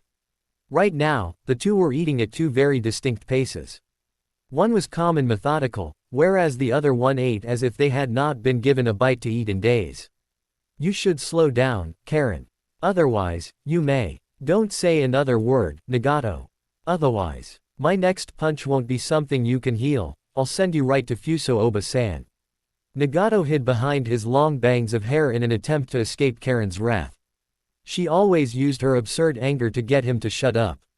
If only Naruto and Suigetsu were around, she would have someone else to vent on. He knew she was eating her favorite okonomiyaki pancakes, but shoveling them into her mouth was not exactly the most flattering thing to do. I don't need to listen to your advice on how to eat my food. She loudly grumbled between bites. Karen had been gone from the village for many weeks now. She had missed this flavor and texture of their favorite place to eat. Nagato could not complain either, as he was eating his usual favorite, fist stew, with just as much enthusiasm. Nagato noticed two familiar faces in the crowd and waved them over. While Karen was too engrossed in her meal to notice them, Nagato indicated they sit on the opposite side of the bench table. He was glad to see the other two as the group of companions was now complete. Naruto, Suigetsu. Good to see you. Nagato greeted them warmly, a nice contrast to his usual bashfulness. Karen practically choked when she heard her crush's name. The half-eaten bread in her hand was quickly set down as she tried to recover her feminine wiles. With a quick adjustment of her glasses, she saw Naruto had chosen to sit opposite of Nagato with the more than disgusting Suigetsu now across from her. She gave the water boy one of her usual glares and quickly turned her attention to Naruto. She could only melt at his tender smile he offered to Nagato. And her by extension. Suigetsu, noticing this, garnered a daring smirk. Ah, isn't that just so? See you. The table rumbled as Suigetsu was swiftly kicked in the shins. Ouch. Damn it, woman. Suigetsu nursed his wounds while Karen directed her rising anger back at him. Shut the hell up. With that last outburst, she quickly grew a hearty grin for Naruto. Welcome back, Naruto-kun. How was your training? Naruto had quickly gotten used to these exchanges between Karen and Suigetsu, so he did not skip a beat in explaining his battle against the demon brothers and his introduction to the seven swordsmen. Nagato and Karen listened with genuine interest, while the miffed Suigetsu looked off into the sky with cheek in hand. And then, Amayuri-san said I could train with her again next time. Naruto finished his story quickly, as he did not want to come off as a braggart. He knew that Suigetsu was still a bit disappointed at how fast he had been able to win over the older girl. Oh, I bet Ringo-san is a really nice person to help you out, Karen said with a sickeningly sweet smile that Naruto knew all too well from his mother. She was plotting something behind those red eyes. The Ringo subject was now off the table, if he cared any for his life.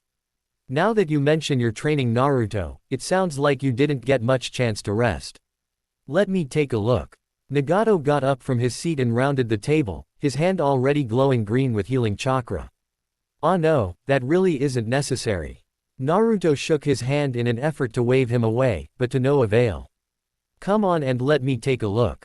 My mother taught me some more this past weekend, so I should be able to take care of it. Sometimes it felt like Nagato was overly sensitive to their well-being. But in the end he was just being a good friend. With his mother and father both acting as doctors in the village, he had a penchant for helping people. He really wanted to be a medic. Al-Shinobi, and it was his dream to one day be able to save anyone from death. So, Naruto did not feel bad when he allowed Nagato to examine him and heal some scratches, since he knew how much it meant to his dear friend. Karen stumbled out of her seat and ran around to join Nagato. She rolled her sleeve up and offered it to Naruto. If it's healing, then I should be the one too. Karen. Yuto's uncharacteristically harsh tone made her jump a bit with an eek. It even managed to snap Suigetsu from his daydream. I told you already to not offer that kind of healing to just anybody. It's very valuable to our clan, and I know the chakra expense is tough on you, so only use it when you really have to. But, Karen struggled to come up with an excuse, but she could not get past Naruto's demanding eyes. When he made that kind of request of her, she could not refuse. Right, sorry. As Karen started to slide her sleeve back down, her excitement had quickly turned sour. She perked Up when Naruto's hand suddenly took hold of her wrist, forcing her to pause. When her eyes met his, Karen noticed him smiling. An attempt to return their mood back to a happier one, no doubt. I'm sorry, Karen-chan. You know I only say that. You only say that, because you care. I know, Naruto-kun.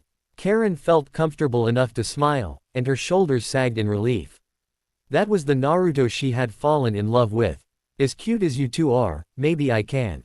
Suigetsu was shut up as Karen's free arm was sent flying into his face. All the while, she kept smiling and enjoying the moment with the now thoroughly uncomfortable Naruto. She had hit Suigetsu so hard his face had melted again. Definitely, Uzumaki women were not to be trifled with. After everyone had settled down, Naruto and Suigetsu had finally gotten their own meals. Everyone was enjoying themselves with some light-hearted banter. Even Suigetsu and Karen had reached the point they could talk to one another without immediately escalating into a fight. These were the times Naruto cherished most with his friends and family, and he only wished his mother and father could join him. Speaking of his mother, Naruto could feel her chakra approaching them. He was never much of a practiced sensor shinobi, but with Karen's advice and his mother's status as a Jinchuriki, her chakra was easy enough to discern in a crowd. Karen too. Had perked up upon sensing someone familiar. Naruto looked over his shoulder and saw his mother running down the street in her battle uniform. Alongside her was another Uzumaki from the Kiri barrier team, Hinoka-san if he remembered correctly. His mother often talked about her, cute little Kohai, from the barrier team, although as he understood it their ages were not so drastically different. He could tell they were on duty because on their sleeves they had the white barrier insignia of the interception team. With a drawn-out wave, he tried to get his mother's attention. He was in luck when he noticed the corner of her eyes shift toward him, and she slowed down for a quick chat. Hey, Naruto-kun, Karen-chan, Suigetsu, and Nagato-chan too. As always, his mother was full of energy as she made her way over to them. Welcome, Kushina-sama. Karen quickly got up from her seat and bowed. Nice to see you, Kushina Oba-sama, Nagato said, referring to Kushina as his honored aunt. Yo, Kushina. Suigetsu embodied the term, laid back, in his greeting. Luckily, his mother had gotten used to it. You all look like you are having a fun time. It has been a while since you've all been in the village together, right? Kushina crossed her arms with a knowing smile. It was not hard to see that they had truly been eating out and enjoying themselves. The table with one quick survey was made of a mess of empty plates. Conversation was the greatest appetite soother. Yeah, we were just talking about what we had been up to the past few days. Naruto paused. Ka-chan, where are you off to so fast? He was much more interested in her mission than reminiscing. Kushina's smile faltered when she remembered her duties. She uncrossed her arms and stood a little straighter, taking on the stance of a battle-ready kunoichi. We detected a group of intruders outside of the village, along the main road. Quickly, the younger shinobi grasped the seriousness of the situation. They haven't moved for a while. So we have been sent to ascertain their identities and stop them, if necessary. Are they dangerous? Nagato asked quietly, all of his energy from the previous conversation gone. Could be. We won't know until we get there. Quote. Kushina looked at Hinoka, who had remained dutifully quiet up to that point. The young compatriot leaned toward Kushina, hand to her mouth to muffle her words. Kushina-senpai, we should go. Hinoka whispered, not wanting to be rude. Kushina had indulged a bit by stopping to talk, but the fact of the matter was they were on a tight schedule. Let me go with you. Naruto suggested. It wouldn't feel right to let you go with just the two of you. If it gets dangerous, I want to be there. Naruto-kun, you don't have to. Kushina appreciated her son's words. But she tried to dissuade him all the same. No, I want to go. Naruto respectfully stopped her from denying him. Remember what you said, Ka-chan, family is the most important thing. I would just worry if I let you go now. Kushina knew better than to try and stop him. If he really wanted to go, he would just follow behind her. He really was like his father, and like her too she supposed. Well, she would just have to protect him then. All right, Naruto. You can come with me, but we need to go. Kushina noted with Hinoka's silent insistence.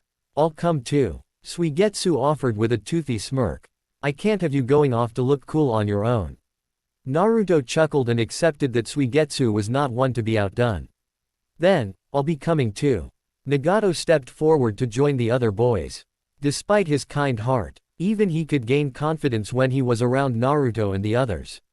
Well then, I guess I have no choice but to come along as well. You might need someone from the Cypher division, after all. Karen found her own excuse to join, even if it was just to be close to Naruto. Kushina could not help but laugh at just how close they were as friends. It made her happy to see her son come so far, so quickly.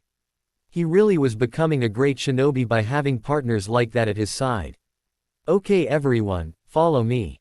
We can't wait any longer. Kushina started to run down the street at a considerable speed. And Naruto and the others quickly fell into step behind her. The village passed them by in a blur of motion. They received a few concerned looks from villagers, but otherwise were left uninterrupted. It was not long before they were in front of the village gate. There, they noticed someone leaning up against the stone wall. Another shinobi waiting to join them. Kushina-sama. Everyone stopped as the young woman addressed Kushina respectfully.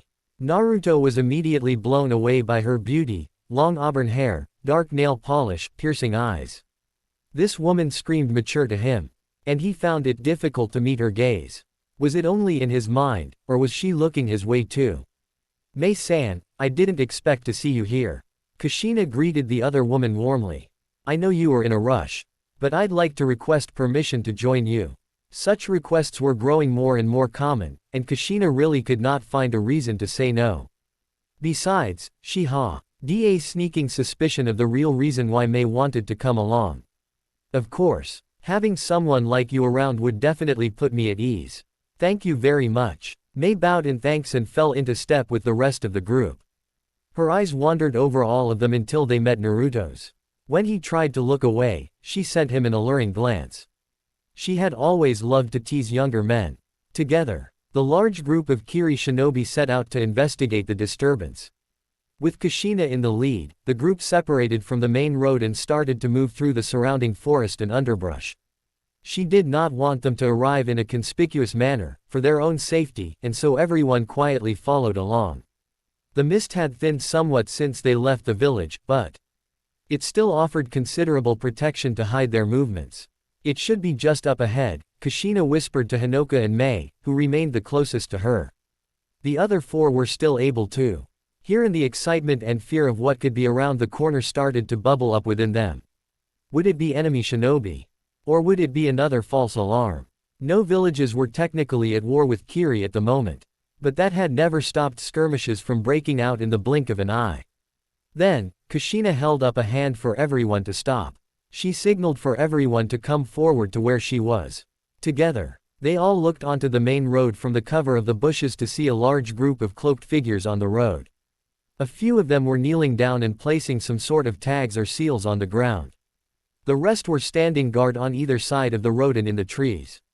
They were definitely shinobi, but it was impossible to make out their affiliation or identity with those black cloaks. Explosive tags. Hinoka identified the suspicious items in question almost immediately. That quickly escalated a few suspicious figures to a clear act of sabotage from another village. But why do something like that? Civilians traveled on the road just as much, if not more so than shinobi. They were innocents that would be hurt. The cold logic of the enemy's plan was difficult for Naruto to swallow. But he knew there were no rules in war. All the more reason, he figured, that they would have to stop them before they could get away. We can't let them get away with this. Without at least identifying what village they hail from, Kushina said, biting her lip as she struggled to think. There are more of them, but if we worked together we could. Naruto's recommendation was dropped by his mother almost immediately. Her harsh glare was a very rare sight, but he knew she did not use it lightly. No, you four will stay back until we know just how strong these guys are. But, if you go alone. Naruto knew his mother always put him first, but this was too reckless. Kushina just smiled. As always, Naruto was thinking ahead. Unfortunately, her mind had already been made up the second Naruto and his friends joined the group. It's the parents' job to protect her children, you know. That closed off any kind of discussion between her and the younger ones. Together with Hinoka and Mei. His mother discussed their plan to confront the enemy and get them to reveal their identities. But, Naruto still felt it was too risky for his mother and Hinoka to go without any kind of backup. Karen. Naruto turned to his cousin with fire in his eyes. Follow me. I need your help with something. With that kind of look, how could she refuse? Suigetsu barely held back a sigh as Nagato watched on. Concerned as ever. He hoped Naruto was making the right decision defying Kushina. She was definitely not one to go against. When Kushina turned back, she noticed Naruto and Karen were gone. Considering how headstrong he was, she was not surprised to see him go off on his own. But, if he was not careful, then he could endanger the rest of them. She would just have to make sure her plan succeeded. Kushina and Hinoka appeared in front of the suspicious saboteurs without warning. The ones closest leapt back into the relative safety of the group's formation. While some reached beneath their robes for weapons, most of the others just stood still like statues. As they had counted before, there were a dozen on the road. If they had any skilled sensor shinobi, they might they'd been able to hide a few more in the trees. Kushina was no pushover, but the people in front of her were completely unknown in their skill sets. A certain level of caution had to be considered, along with the risk of a direct confrontation. Identify yourselves. You are trespassing in the jurisdiction of Kurigakure, Hinoka said with more than a hint of intimidation. That's the Nine-Tails Jinchuriki, no doubt about it. The other one is the Uzumaki subordinate. One of the men in the lead quickly identified them. Kushina fought to avoid betraying her shock that they had such intelligence on them both. She had never left the village before as the Nine-Tails Jinchuriki, so how could they know what she looked like? Had they already infiltrated the village? This changed the situation drastically. As Kushina went to grab something from her equipment pouch. Hinoka as well realized the danger and spread her legs in a ready stance. So, it really is them. Perfect. Another one of the shinobi made a quick hand signal and at their flanks, something fluttered in the bush. Before Kushina could even ready a kunai, she found herself unable to move. The enemy pointed at her feet, and she looked to see a foreign shadow had attached itself to her own. This technique, it can't be. From the bushes emerged two more shinobi, both holding their hands in the rat seal. Each move the users made, Kushina and Hinoka were forced to mimic. Now that they had been successfully captured, the rest of the figures finally shed their hoods. Underneath, they quickly revealed themselves to be hiding behind animal masks. Kushina knew now just how bad the situation was. Konoha had sent this ambush squad to the village not to sabotage, but to kidnap her. No matter how strong you are, I'm afraid you won't break the Nara's shadow imitation so easily. The so-called leader, the one that had spoken the most, gloated over their weakness behind his bird mask. As for the rest of you, we know you are out there. Come out. Otherwise I can't assure the safety of these women. He shouted the order into the trees, to where the others were. They definitely had talented sensor shinobi if they could detect them so easily. While it was almost impossible for a shinobi to easily mask their chakra, she knew that they had hidden themselves rather well before coming out. Mei and the others, however, refused to show themselves. The leader then gave a signal to the Nara who forced Kushina and Hinoka to grab kunai from their own pouches and hold it to their throats. I won't ask you again. The fact of the matter is whether we take them alive or dead. We still deny Kurigakure a valuable weapon. So, their lives are in your hands. After a tense pause, Mei emerged from the bushes first. Considering the situation, she looked surprisingly calm. Following after her were Suigetsu and Nagato, both of whom were clearly overwhelmed by this twist. Kushina waited and waited for Naruto to come out, but he never did. What was he planning? Surely they knew that he and Karen were still. All right, the rules are simple. Don't follow us, otherwise these women will be killed. They must have not been able to sense Naruto or Karen for some reason. Now that she thought about it, neither could she. Kurama's power, while mostly out of her reach, did offer her some limited enhancement of her senses. She had always been skilled enough to pick her son and husband out of the crowd, but even now, it was as if he had disappeared. Given the intricacies of her seal, she could not call on Kurama's chakra even if she wanted to. Considering the beast's immense strength, if she were to indulge it only once and allow the seal to weaken, all would be lost. To lose control here would harm the village, so she had to come up with something else. Kiri's Anbu was never too far behind her when she was sent outside of the village, but given the enemy's level of intelligence on her, they might have foreseen the response time and adjusted accordingly. The others would not be able to pursue either, with their lives as captives being threatened.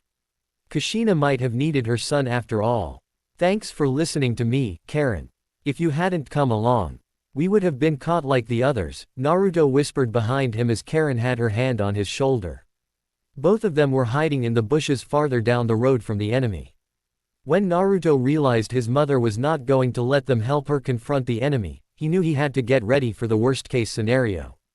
So, he decided to have Karen come along and help by using her ability to hide their chakra from the enemy's sensor shinobi. There was always the chance that they were still suspicious about the exact number of Kiri shinobi, but Naruto was willing to bet that after they thought they got their prize, they would give up trying to actively search for them. Considering they were still alive, that must have been the case. Naruto-kun, we may be able to hide, but we're still completely outnumbered. Tell me you have a plan. Karen was desperately trying to see the bright side of his idea, but she was starting to panic. Naruto wanted to try and comfort her, but even he knew there was no guarantee they would succeed. The enemies they were facing were some of the best the enemy had to offer. No doubt, they had been training constantly to capture his mother and Jinchuriki like her. So he had to face the facts, he could not beat them on his own. But, if he could just get his mother free, then they could work together to launch a counterattack. Here is no way I'm going to let them take my mother. Just try and trust me, Karen. The strength behind Naruto's voice comforted her, at least a little bit. Karen sighed, he only ever dropped the honorific when he was being serious. There was no talking any kind of logic to him now, so she just accepted she was along for the ride. When I start my attack, I want you to grab Hinoka and run back to Mei-san and the others. I'll save my mother and take care of the rest. If he let Karen leave first, she would be the first one back to relative safety. Besides, he figured their priority was keeping his mother and not Hinoka. But, you can't fight all of these guys on your own. I know, and I don't plan on it. If I can keep them distracted for a few seconds, I should be able to get a good head start behind you. It was not the best plan he ever created, but it was something. Without any reinforcements, they would just have to make do. If the parent's duty is to protect their children from danger, it's up to the children to save the parent when they get into trouble. Naruto started to gather his chakra as he watched the first few Anbu travel by. He would wait until the very last of them passed, with his mother and Hinoka. Then, he would give them a proper welcoming gift from the village hidden in the mist. Okay, that should be far enough. The leader of the Anbu squad ordered the group to halt. He walked up to Kushina, who could only offer him a glare in retaliation. This only served to amuse him as he looked between his captives with what could only be satisfaction. All right ladies, time to seal your chakra for the ride. I can't have you getting in the way before we arrive on the mainland. Kushina was powerless to stop his approach with the sealing technique. When he was just a hair's breadth away, a golden chain shot out from Kushina's chest and impaled him clean through. His masked eyes looked down at the mortal wound, then slowly back up at the smiling Kushina, before his body began to collapse. Kushina grunted as the Nara's shadow tightened around her, but she made no move to pull the chain back. She just laughed at the twitching body at her feet, disturbing the surrounding shinobi. That'll teach you to underestimate an Uzumaki, ya know. Despite her temporary surge of power, she struggled against the Nara as they fought to get her under control again. Bind her. Seal her chakra now. 3 more Anbu approached with equipment to hold her. They took their time getting close, as if she were some animal baring her fangs. Hinoka was not strong enough to resist as Kushina could. She could only watch as others approached her to do the same. Suiten, Daibikufu. From the edge of the road, hidden behind the mist, came a powerful wave of water the size of the tallest tree. The Anbu were taken by complete surprise, as they had not sensed anyone near them since they left Mei and the others. Most of them were able to leap away, but a few were taken in by water and swept along underneath the current. The Nara, unable to move lest they lose control of the captives, did their best to steady themselves by focusing chakra on their feet. The Anbu that were preparing to bind the women fell back and entered into a diamond formation with their katana ready. Together, they looked back and forth to try and find the source of the attack. Naruto. Kushina called out to her son, she just knew it had to be him. The blonde in question rode the water wave down toward the Nara. He moved as if he were skiing atop the surface, at a speed that made it difficult for the enemy shinobi to keep up. With little more than a sharp turn, he bypassed the Anbu defenders and went straight for the Nara. The one in front of him now is the one that binded Hinoka. With his kunai blade ready, he swept out in a wide arc and pierced the shinobi in the back. The horse-masked man let out a cry of pain as they were forced to release their jutsu. From behind the wave, Karen emerged and quickly took Hinoka by the arm and ran off down the road. The closest Anbu cursed and readied his blade to meet Naruto. When Naruto was in range, the Konoha nin leapt forward in an attempt to cut him down. No! Kushina screamed, fearing the worst. The Naruto surfing the wave fell apart into water from the enemy's attack, revealing it to be nothing but a water clone. The Anbu looked around, trying to sense where the real one was. Below their feet, the water began to shift and bubble with something coming up from underneath the surface. None of them noticed until it was too late. Zens of water whips emerged from beneath the wave and entrapped the Anbu. The more they struggled, the tighter the ropes were made around their bodies. The last Nara found himself in danger of being strangled and was forced to release Kushina to fend off the water attack. In a flash, Naruto had arrived next to his mother. With a hooked arm under legs, he prepared to carry her like a princess. He took off down the road after Karen, ignoring the Anbu and their desperate shouts to go after him. Naruto, how did you pull something like that off? I was worried the entire time, ya know. She realized her excited tick had come out again. But she did not really care. A plan like that was something she would expect herself to come up with, considering how reckless it was. Come on Ka-chan, there was no way I was going to let them take you. Have a little faith. Kushina could not help but realize the way he was holding her was the same way Minato did when he first came to rescue her. At that moment, she saw his father take his place. Naruto had come so far, there was no denying that he really was Minato's child to go up against enemies like that alone and somehow beat the odds. Naruto. Kushina leaned into his shoulder, mumbling her words beneath a relieved smile. I'm so proud of you. Naruto definitely heard her, and he almost tripped over his legs when he did.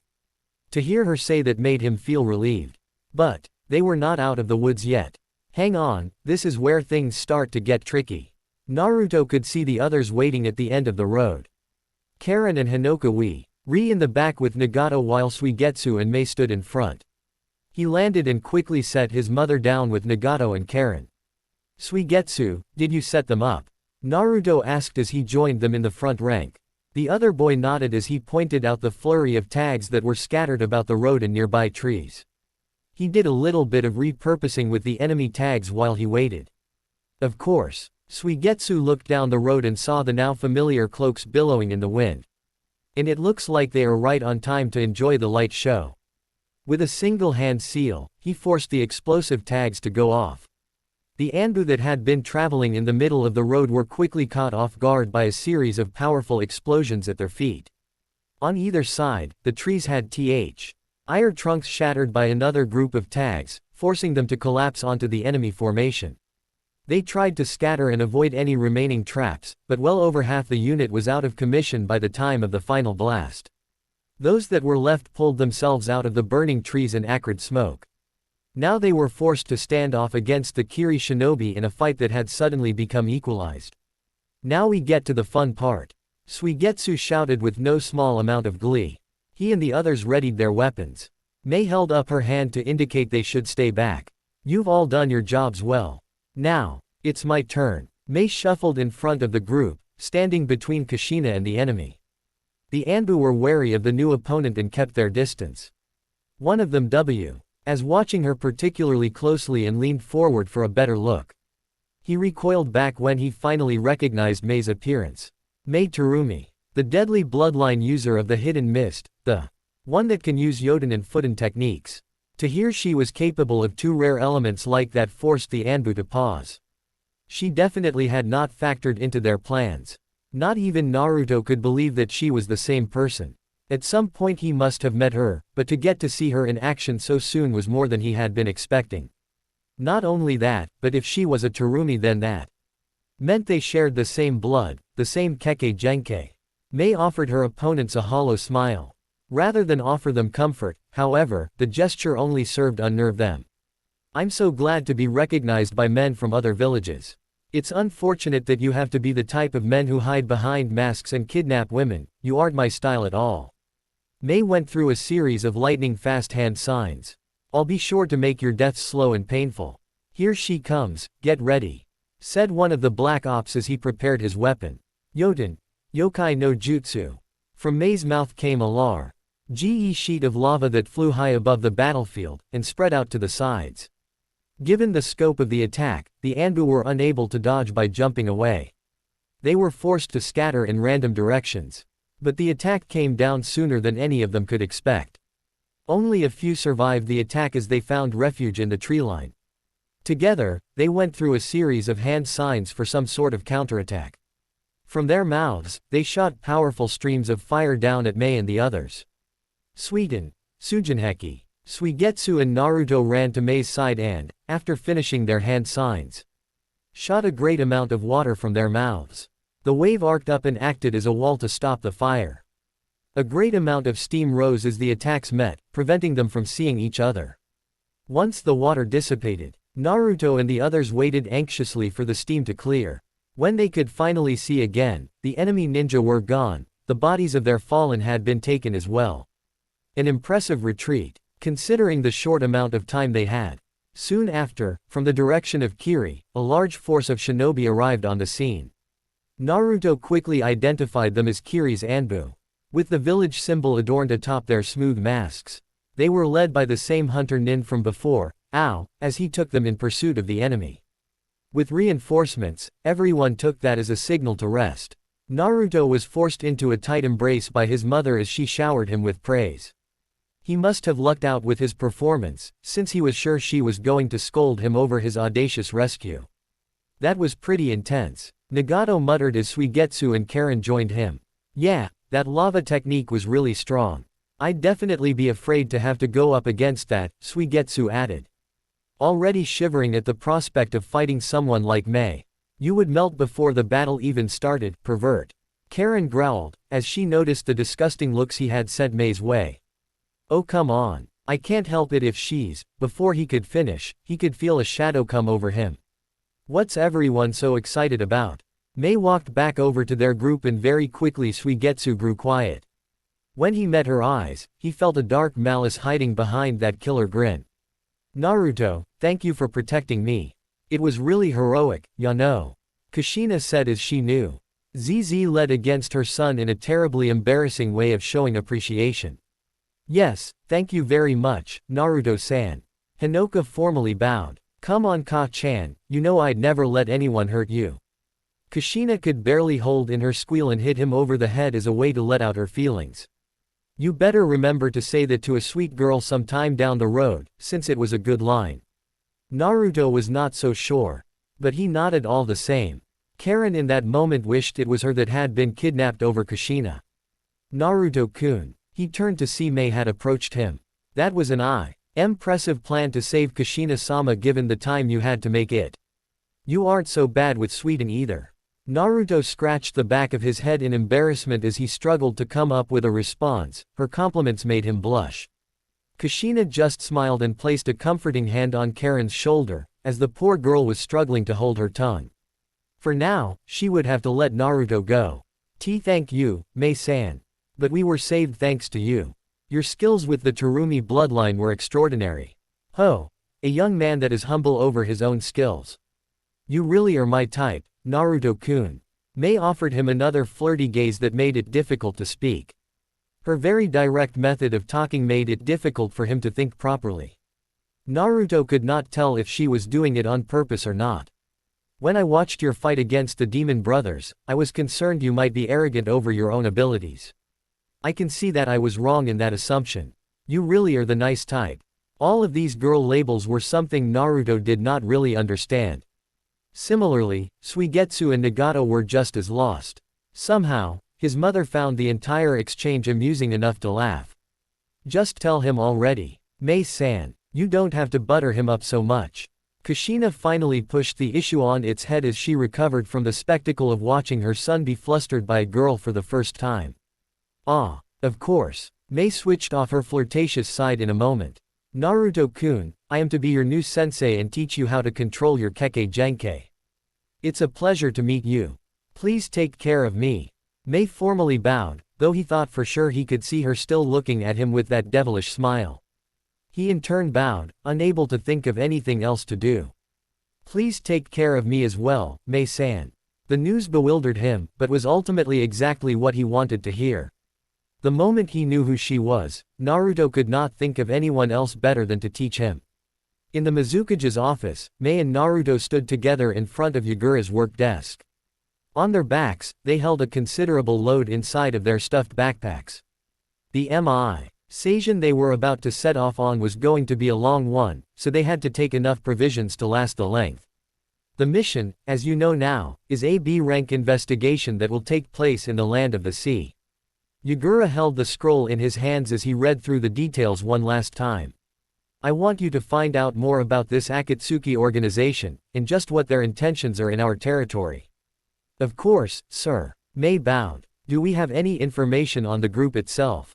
All that we know is that they are a mercenary group of shinobi and that their leader is someone named Yahiko. Do what you must to gather the information, but try to avoid direct confrontation. The land of sea had a limited military presence, so they would most likely be on their own should trouble arise. Yagura trusted Mei to handle herself, but he was still concerned over Naruto's ability. That was why it was so important that during the course of this mission, Mei trained him to develop his Kekkei Genkai. Only then would he be able to fend for himself and be of more use to the village, and to Yagura. Understood, Mizukage-sama. We shall head out at once. Yagura waved them off and watched quietly as they left the office. Things were progressing smoothly, despite Konoha's interruption. So, this will be your first time leaving the main island? Mei asked incredulously, as most shinobi had traveled more than that by his rank. Yes, for some reason or another I've been stuck around here.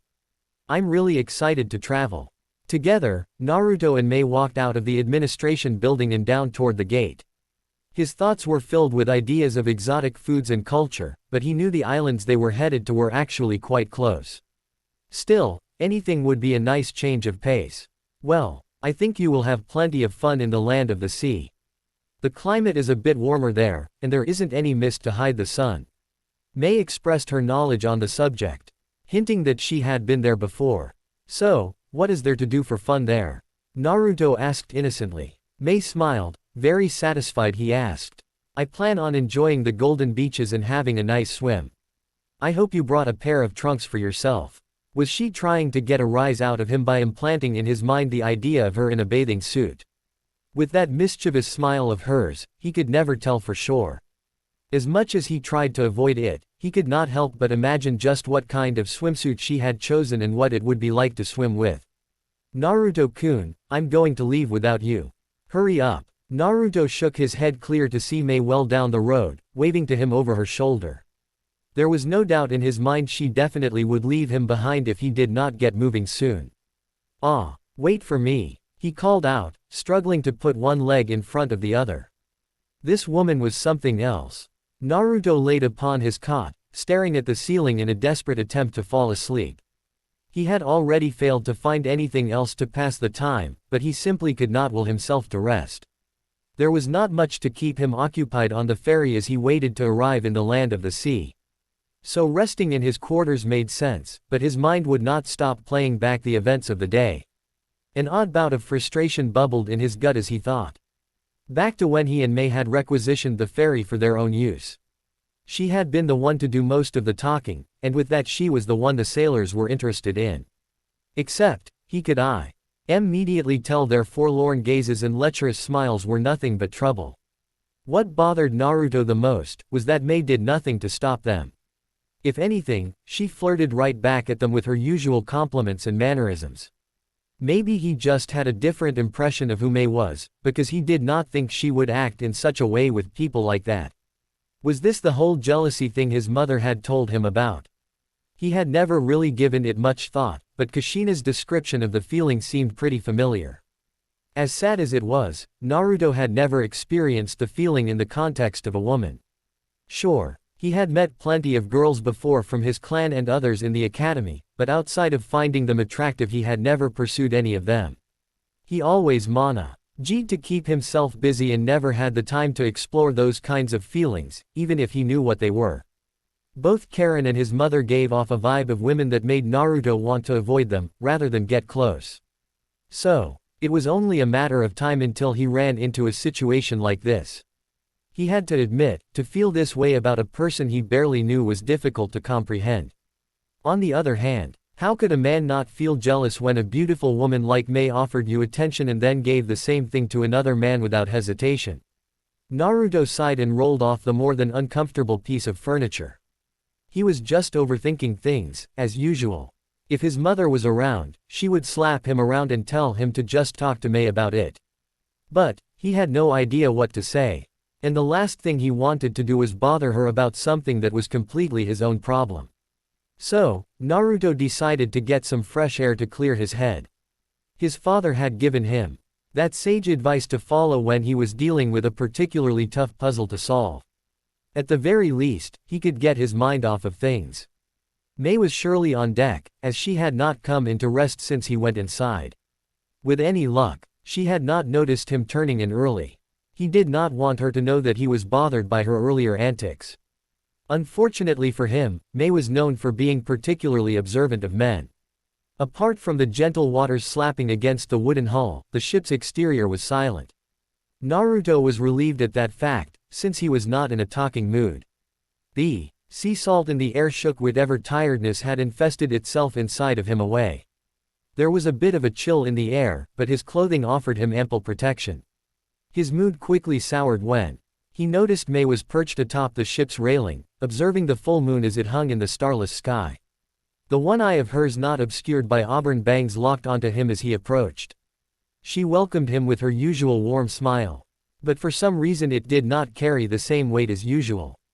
In a way, the expression almost felt fake to Naruto. Naruto-kun, I'm glad you decided to come out. I was worried you would waste the trip sleeping. Mei leapt off the rail and gently leaned back against it to better face Naruto. Her eyes did not betray any inner thoughts, but Naruto felt like she could see right through his act. Was that what it meant to go up against a mature woman? He chose to not respond to her slight jibe, since he could not think of any retort with saying. Instead, he joined her at the side of the ship to enjoy the night sky. There was some distance between them he made on purpose, just in case.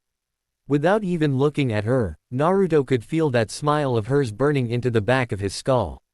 She could really smile in any situation, even one so awkward as this. Luckily, Mei was courageous enough to speak the words he could not. Maybe we could spend this time to get to know each other. After your reaction earlier to my teasing, perhaps I came on too strong. Mei asked with such a tone that Naruto knew she was enjoying herself a little too much. You don't have to. Naruto tried to worm his way out of the conversation, give both of them a way out, but Mei shot him down. He looked at her, and she only laughed. After recovering, Mei must have noticed his concerned eyes and waved him off. There was her smile again. It's fine. I only get tense when people speak about my love life behind my back, that's all, Mei said, her face softening. Talking about things like this can be healthy. If you're the type to keep it bottled up. Naruto remained silent, as it was clear to him that his teacher had something she wanted to get off her chest. As polite and welcoming as she was, he figured this was something she had been trying to bring up for a while. Mei must have took his silence as an invitation to continue, so she did. That smile started to lose its luster as she began to reminisce on painful memories. If it wasn't already obvious, I enjoy speaking my mind. I can say with experience the habit has hurt more than helped, but my openness makes me who I am. Mei gestured to him. I'm sure you too have habits that others may frown upon. Naruto considered her words and realized he too had his own quirks. Like his father, he often took his time in doing things, which bothered his mother to no end. And then, his determination to see things through to the end definitely exhausted his friends and foes alike, as they were much more willing to give things a rest early. When Mei put her attitude in such a simple sentence, Naruto could not help but sympathize with her. Not only that, he started to understand. There was more to her story, however, as she continued. I haven't had much luck with love, unfortunately.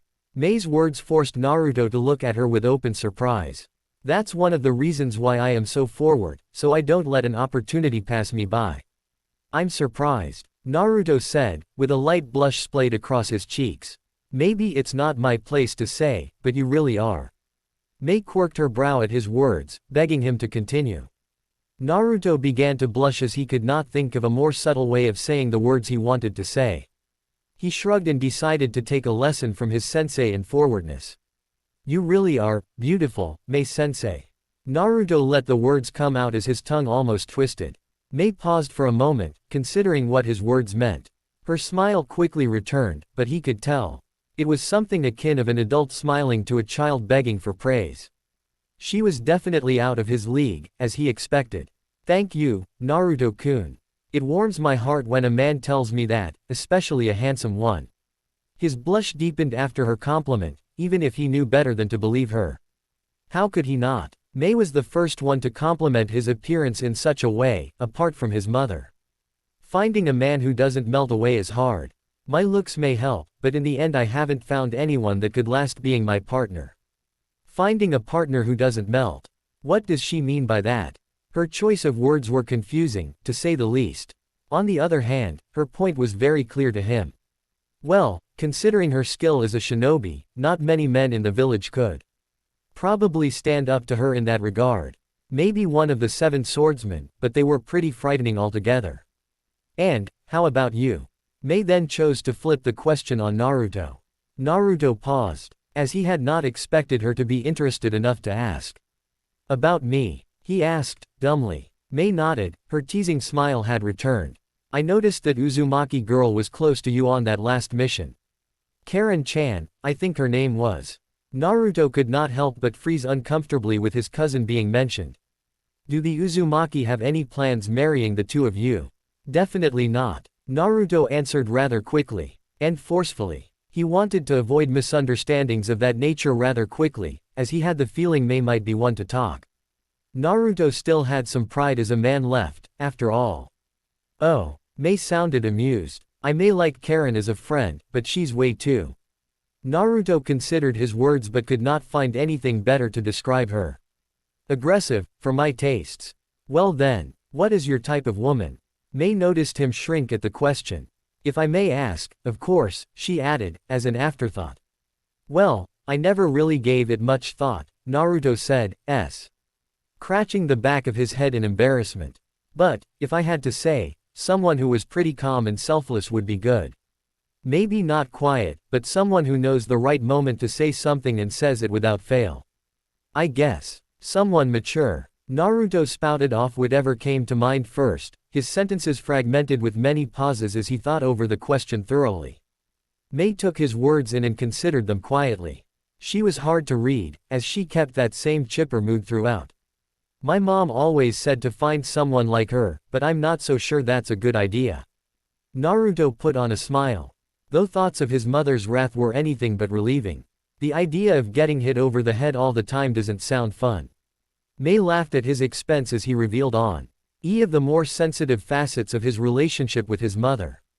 Naruto-kun, your expressions are so revealing, it feels like I know exactly what you're thinking.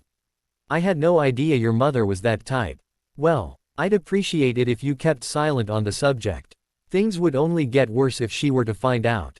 His mother considered her fists, filled with love, and would not take no for an answer. As much as he loved her, Naruto wished she would hold back some. In the end, every man desires the same thing, a woman that can support him, no matter what. Right. Naruto shrugged in agr. As Mei turned her attention back to the unending sea behind them. I've been set on becoming a woman who could support any man, but now I only settle for one that can never disappear. Naruto detected a slight break from Mei's usual tone at the end of the sentence. What he could see of her face had hardened as well, as she must have remembered something uncomfortable. When I find that man, that's when I'll stop talking about other men. Because, Mei turned to Naruto, her cheerful smile had returned. All I would want to do is see and speak about him, after all. Naruto thought for a moment that whoever that man was, if there was even someone out there that could live up to her expectations, was a lucky guy indeed. He could tell for sure that Mei was not lying about any of that. With that kind of loyalty, how has she not found a guy yet? Naruto noticed something strange as Mei turned back to the sea. As her eyes reflected the moon that hung high in the night sky, her hands touched for a moment. For a fleeting moment, he caught Mei as she longingly caressed her ring finger. Upon their arrival in the land of the sea, Naruto and Mei quickly disembarked from the vessel they had used as transport. To Mei's credit, while she allowed the men around her to fawn over her as much as they liked, she did not return their sentiments and urged Naruto to follow her closely. The country was still in the thick of night, and there was the possibility of danger behind every alley. We can begin our mission tomorrow. For now, let's find a place to rest, Mei said, after they had escaped the docks together. Sounds like a good idea. Any idea where we should look? Since he had never been outside of the village before, he would not have much luck with directions. With any luck, the Jonin would know better. To his relief, Mei simply offered him a smile and silently urged him to follow. As I said before, I've been here a few times, Mei said, after a considerable amount of walking. And there is a lovely inn right around here. Naruto would have to take her word for it. The neighborhood they were in at the moment was very run-of-the-mill, peasant-class shacks he had become used to seeing outside of the hidden village. The wealth disparity only became more and more noticeable the farther out from the main island they got. As I remember, there were a few rough types that hung around the bar. Mei mumbled quietly as she struggled to remember. The place is friendly to Kiri Shinobi though, which makes it best for us. The land of the sea was a protectorate of the land of water. So having a population of shinobi supporters was no surprise. Contracts made long ago between daimyo made it quite clear the land was under the protection of Kiri Shinobi, and Naruto was recently made aware they had a garrison living there. Still, there were bound to be people who felt completely the opposite and opposed the presence of shinobi, who were basically weapons of war to threaten other nations. Having a garrison, in the end, made the land of the sea a target to any nation that had a problem with Kurigakure and the land of water. Fortunately, the Third Shinobi World War had ended some time ago and with it removed the risk of large-scale conflict emerging without warning. On the other hand, war could start again with a single spark. Come on Naruto, this is it. Naruto awoke from his thoughts to find Mei already entering what looked like a traditional-style compound that housed what he could only guess was the inn. Together, they approached what looked like the front desk with a single woman waiting to receive them. She dressed in a faded pink kimono, and was considerably aged. Still, she welcomed them both with the proud smile of the owner of the establishment. Welcome. We haven't received any Kiri Shinobi in quite some time, the old woman said, as Naruto quickly recognized the familiar voice of the neighborhood's friendly grandmother. Thank you, Mei said as she bowed. With Naruto following her example. Naruto, please see to the arrangements. I would like to see their bar. She doesn't seem like the drinking type, but fair is fair. With the innkeeper, he was able to acquire a 2-room suite with sparse furnishings. He decided to give Mei some time on her own, as she had yet to return, and check out their rooms. The halls were open to the outside, just covered by thin roofs. And Naruto very much enjoyed the garden scenery. Inside, Naruto deposited his sandals as well as his heavy flak jacket and waist pouch. They had themselves 2 futon beds, as well as a warming table and cushions. That would be enough for their stay, he thought. Naruto was starting to get concerned that Mei had not come back and decided it would be best to go find her. He sincerely hoped she was not one of the adults who did not know how to hold their liquor, or ignored their limit. Somehow, Mei did not strike him as either, so there must have been some other reason. With a slight urgency in his step, Naruto retraced himself back to the front desk. From there, he stepped through the sliding door into the drinking den that Mei had decided to investigate. He froze in the doorway as he watched the spectacle of men going on in front of him. A bunch of beasts in men's clothes had surrounded his teacher again. Their perverted gazes were more than enough to disgust him, but Naruto held his tongue. Out of respect, Naruto offered Mei the chance to get up of her own accord. Ya know, there just ain't any pretty mist ladies like you round these parts. Yeah, he's right. You plannin' on stickin' around?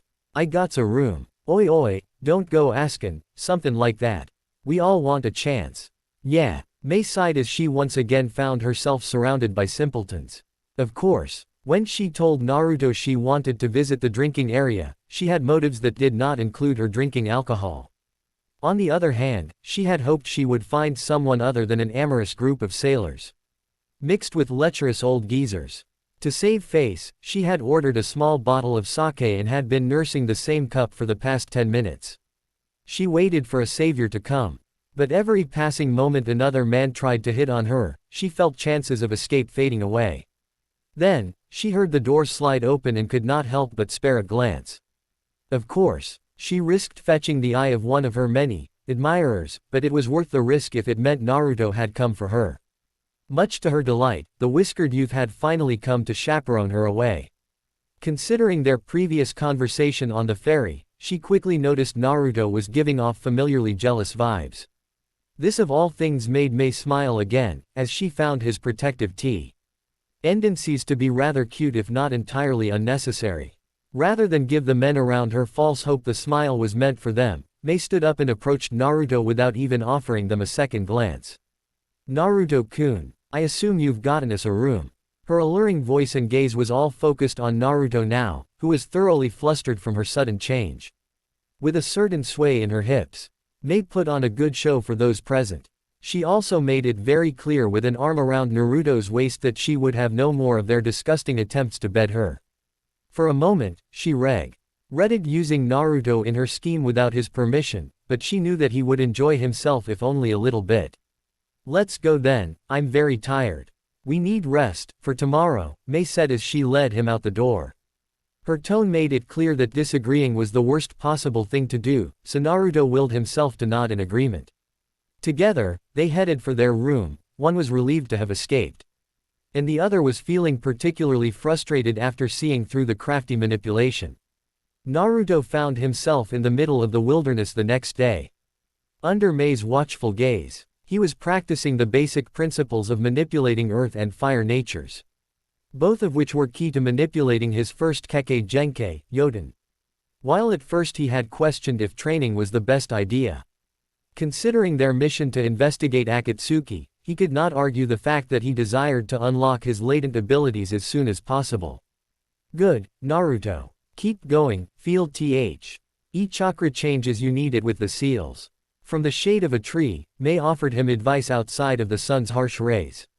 He could not help but glance over toward her as she had decided to change in uniform, whether it be for the mission or just a change of pace, he could not say. May had decided to forego her black, baggy undershirt for a tight mesh armor that extended across her arms and chest. As if to accentuate her feminine wiles more, May had also unzipped her flak jacket to reveal a considerable portion of her bust. Naruto grimaced. How was he supposed to concentrate with that in his peripheral vision? His determination once again solidified as he thought of his father and his dedication to training, and the village. During his training sessions, Kushina must have been around. But look at the progress his father had made. Beautiful women were obstacles to be overcome, nothing more. With a mental roar of strength, Naruto pressed forward with his training with even more vigor than before. May noticed Naruto's captivated gazes toward her and smiled. Though he was a bit simple in regards to love and women, Naruto was honest, which was something May could respect. His humbleness prevented him from speaking his mind, but she liked that too. At the very least, he was a step up from the usual cut of men that surrounded her. When he turned back to focus on his training, she could not help but notice a surge of energy flow through his body. She wondered what had gotten him so worked up. No matter, the harder he worked now the better results he would have by the end of the trip. Yagura wanted to see a proper Kekkei Genkei user made out of Naruto by the time they returned, so she planned to do her best to ensure that both Naruto and Yagura left their relationship pleased. The thought of being removed as Naruto's teacher, if only for a moment, saddened May. She had to admit that she had come to like the responsibilities that came with watching over a pupil. But maybe she was spoiled with the hard-working, attentive personality her student brought to the table. Okay, Naruto. Let me tell you a little about the Kekkei Genkai we share, as inheritors of the Terumi bloodline, Mei said. As Naruto continued to experiment with his chakra natures, Naruto grunted out some kind of acknowledgement as his focus remained on his training. As I'm sure you have figured out by now, we have two Kekkei Genkai. One, Yoden, is the famed lava release that allows us to manipulate the same liquid, molten rock that moves underneath our feet. With our chakra, we combine earth and fire to create this lava where it acts as a type of corrosive substance. The substance itself is very flexible and hardy once dried, and is easily manipulated like a kind of syrup. Surely Naruto remembered her fight against the Konoha Anbu, where she employed the lava release to deadly effect. The lava her clan was capable of creating was considerably different than the natural variant, which in turn meant they could not manipulate the element directly from the earth. That said, the chakra-needed version was much more effective in conventional shinobi warfare, and was difficult to counter considering its rarity. Something you should know is that our enemies in Kumo and Iwa both have developed their own versions of lava release, Mei said with some amount of regret, eliciting some interest from her student. Outside of the Four Tails Jinchuriki, however, no one has been able to replicate lava like the Terumi have. Whereas Kumo and Iwa developed rubber-like substances with their chakra, they failed to replicate the powerful heat associated with real lava. Mei was not one to mock her enemies, however, and she had to give them credit for making such powerful techniques suit their needs. Despite their innate failure, the other Kekkei Genkai is Futen, boil release. Another corrosive style of attack. We need chakra into an acidic mist that we control, in both size and acidity. The one sticking point is that your allies will be damaged by such an attack, so you must take care to use it only when you and your opponents are alone. Naruto hesitated to continue with his training after she went over her last point. She was glad that he was still paying attention, though she wondered if any of her words were having an effect on him. Can another Kekkei Genkai user survive the mist? Naruto asked a reasonable question in response. Unfortunately, the chakra only avoids damaging a person with the same chakra signature, Mei answered based on her own experience. From being wounded by her mother's technique. However, a fellow boil release user may build up resistance to the acid, given time. They will never be safe from its effects, however. For some reason, that fact gave Naruto some relief as his shoulders noticeably sagged. To be honest, Mei was not even sure that much was true as it was just extrapolation on her own part. But, given her experience training with her mother, the theory was reasonable enough to have some merit. Mei was able to last against her mother's own technique longer as she grew older. Consider yourself lucky, Naruto, Mei said to him with a smirk. As he prepared to continue. Very few in the Terumi ever awaken this Kekkei Genkai, and most of them are women. Use the power wisely, alright. Naruto returned her smile and nodded. That was her first advice given to her student, and it felt kind of good. It was as if he might actually take her words to heart. Eager to continue, Mei decided that Naruto had been given a long enough break. She felt he was finally ready to get to the meat of his training, the implementation of his Kekkei Genkai. Okay Naruto-kun, that's enough practice. I think it's about time I teach you your first technique. Mei waved the eager boy over and had him stand off to the side, out of her range. Watch closely. Mei went through the hand seals slowly on purpose. Dog, boar, tiger, ox, rat, and bird. Yoden. Yokai no Jutsu. Mei released another sheet of lava, similar to the attack in the previous day, except on a much smaller scale. The orange-yellow substance spread out in the air from her mouth and enveloped a cluster of trees in the distance. A large amount of steam was created as the wood began to melt under the great heat and pressure. Naruto watched in silent awe as Mei wiped away a bit of the substance that dripped from her lip. She always was a little messy. If her mother was around, she would have surely scolded Mei. That was my most flexible Yoden technique. The an amount of lava can be changed as you see fit, and the power behind the technique is limitless. Mei did not believe in a slow introduction when it came to training with new techniques, so she ought at best Naruto try and replicate her rather than take his time with the basic elements. Considering his talent, those instructions should be no problem to follow. Think you can do it? She asked with another smile. Naruto's gaze was still focused on the now melted portion of forest. The destructive potential of the technique was immense and awe-inspiring for those unfamiliar. When he turned back to her, she could see in his eyes the inspiration needed to succeed. Yes, Mei-sensei. I can do it. He was brimming with confidence, which spread to her as well. Good. I need to step out and if I can get some information on Akatsuki, so I'll return in an hour or so. Giving him a time of arrival will offer more incentive to complete the technique faster. Mei turned to leave, but then hesitated a moment. If you have trouble completing the technique, try visualizing the result in your mind. That should help get your elements to combine properly. Mei offered him some advice, rather than leave him completely in the dark. I'll be back soon. With that, the Jonin disappeared in a blur of motion. She had to speak with the border guards and see if they knew anything about her targets. Yagura would expect good results from this part of the mission as well, so she could not afford to fail. Just as Mei promised, she returned after close to an hour had passed. The results on her end had turned out positively, as some Kiri shinobi on the island had already taken upon the task of trailing Akatsuki.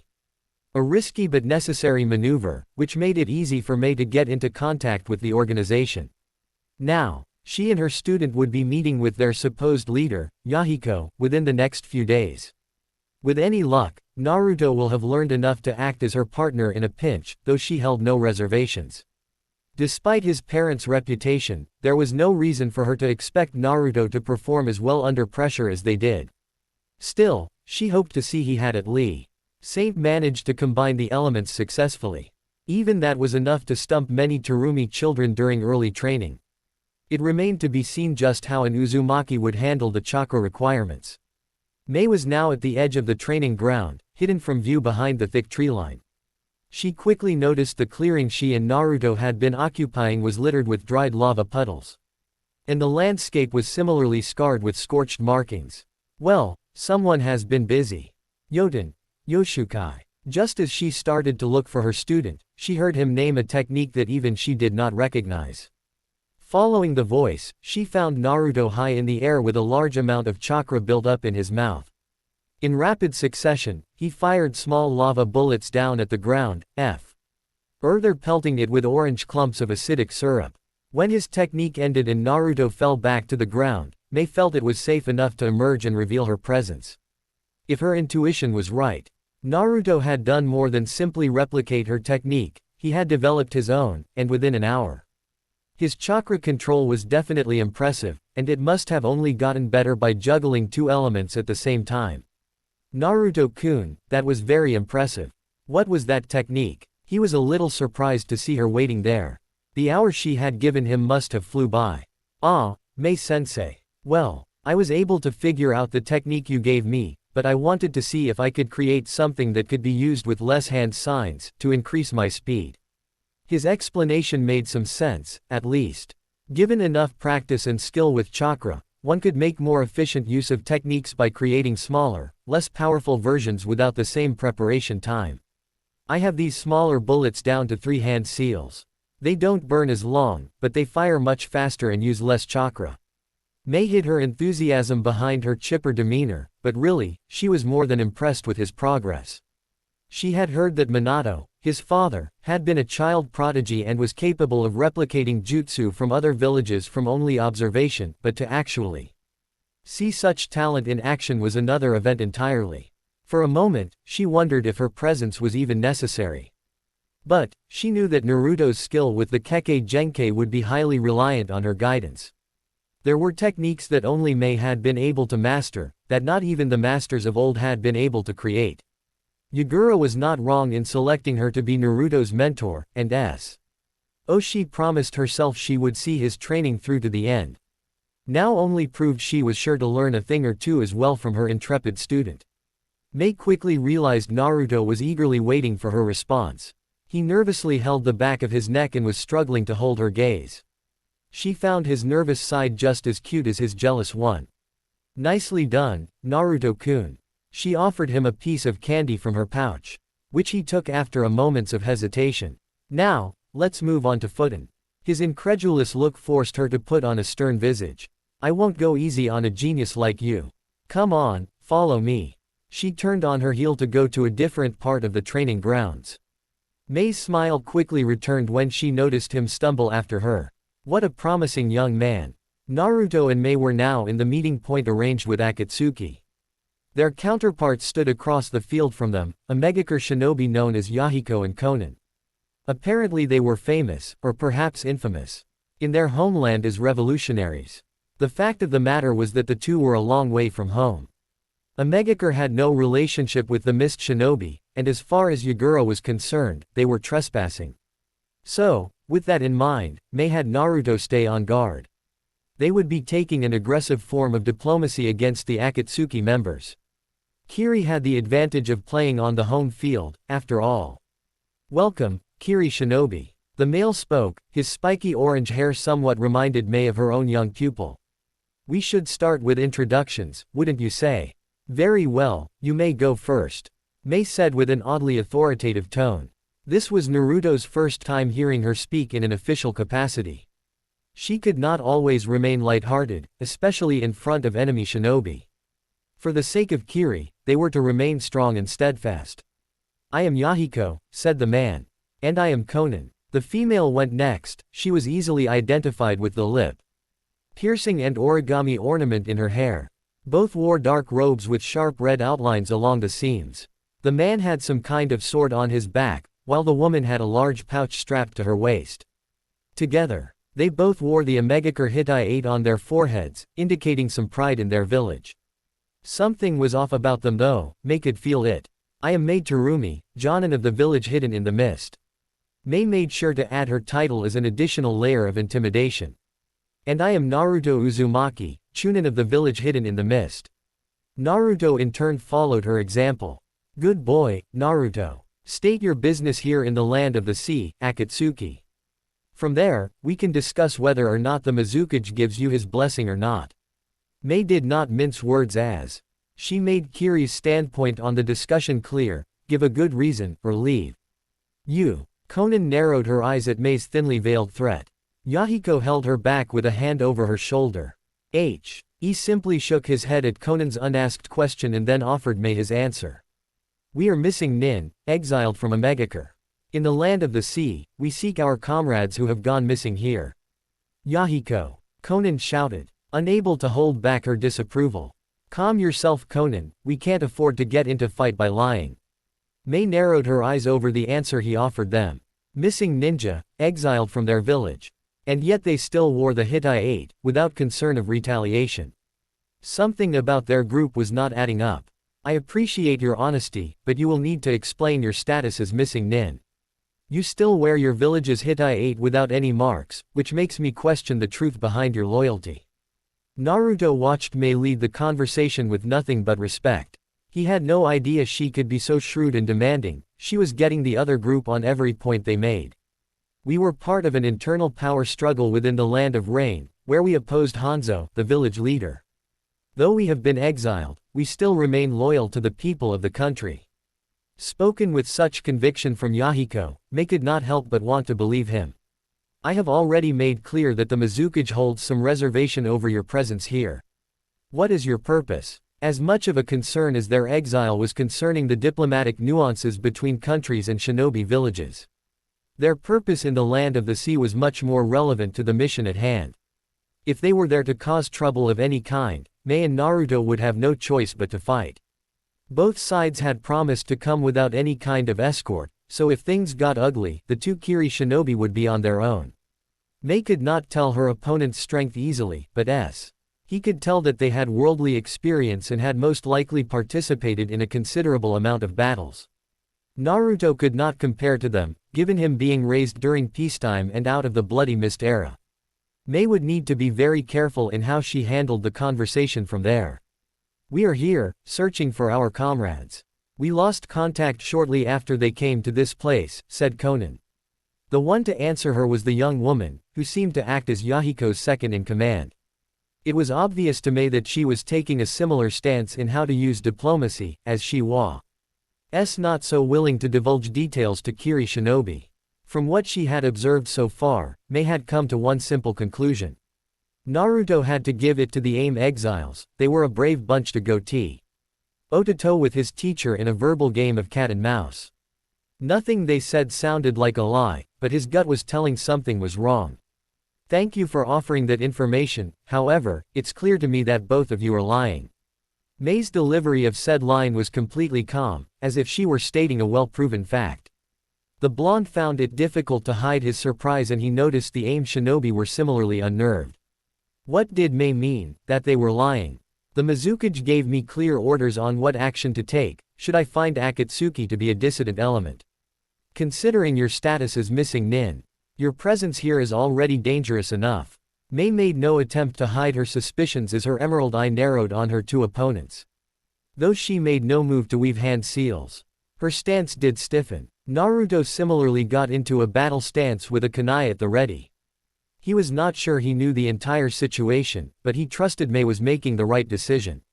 No matter what, he would protect her. Are you threatening us? Conan asked as she held both arms out in front of her as the start of her technique. Naruto noticed that her body began to separate and form pieces of paper.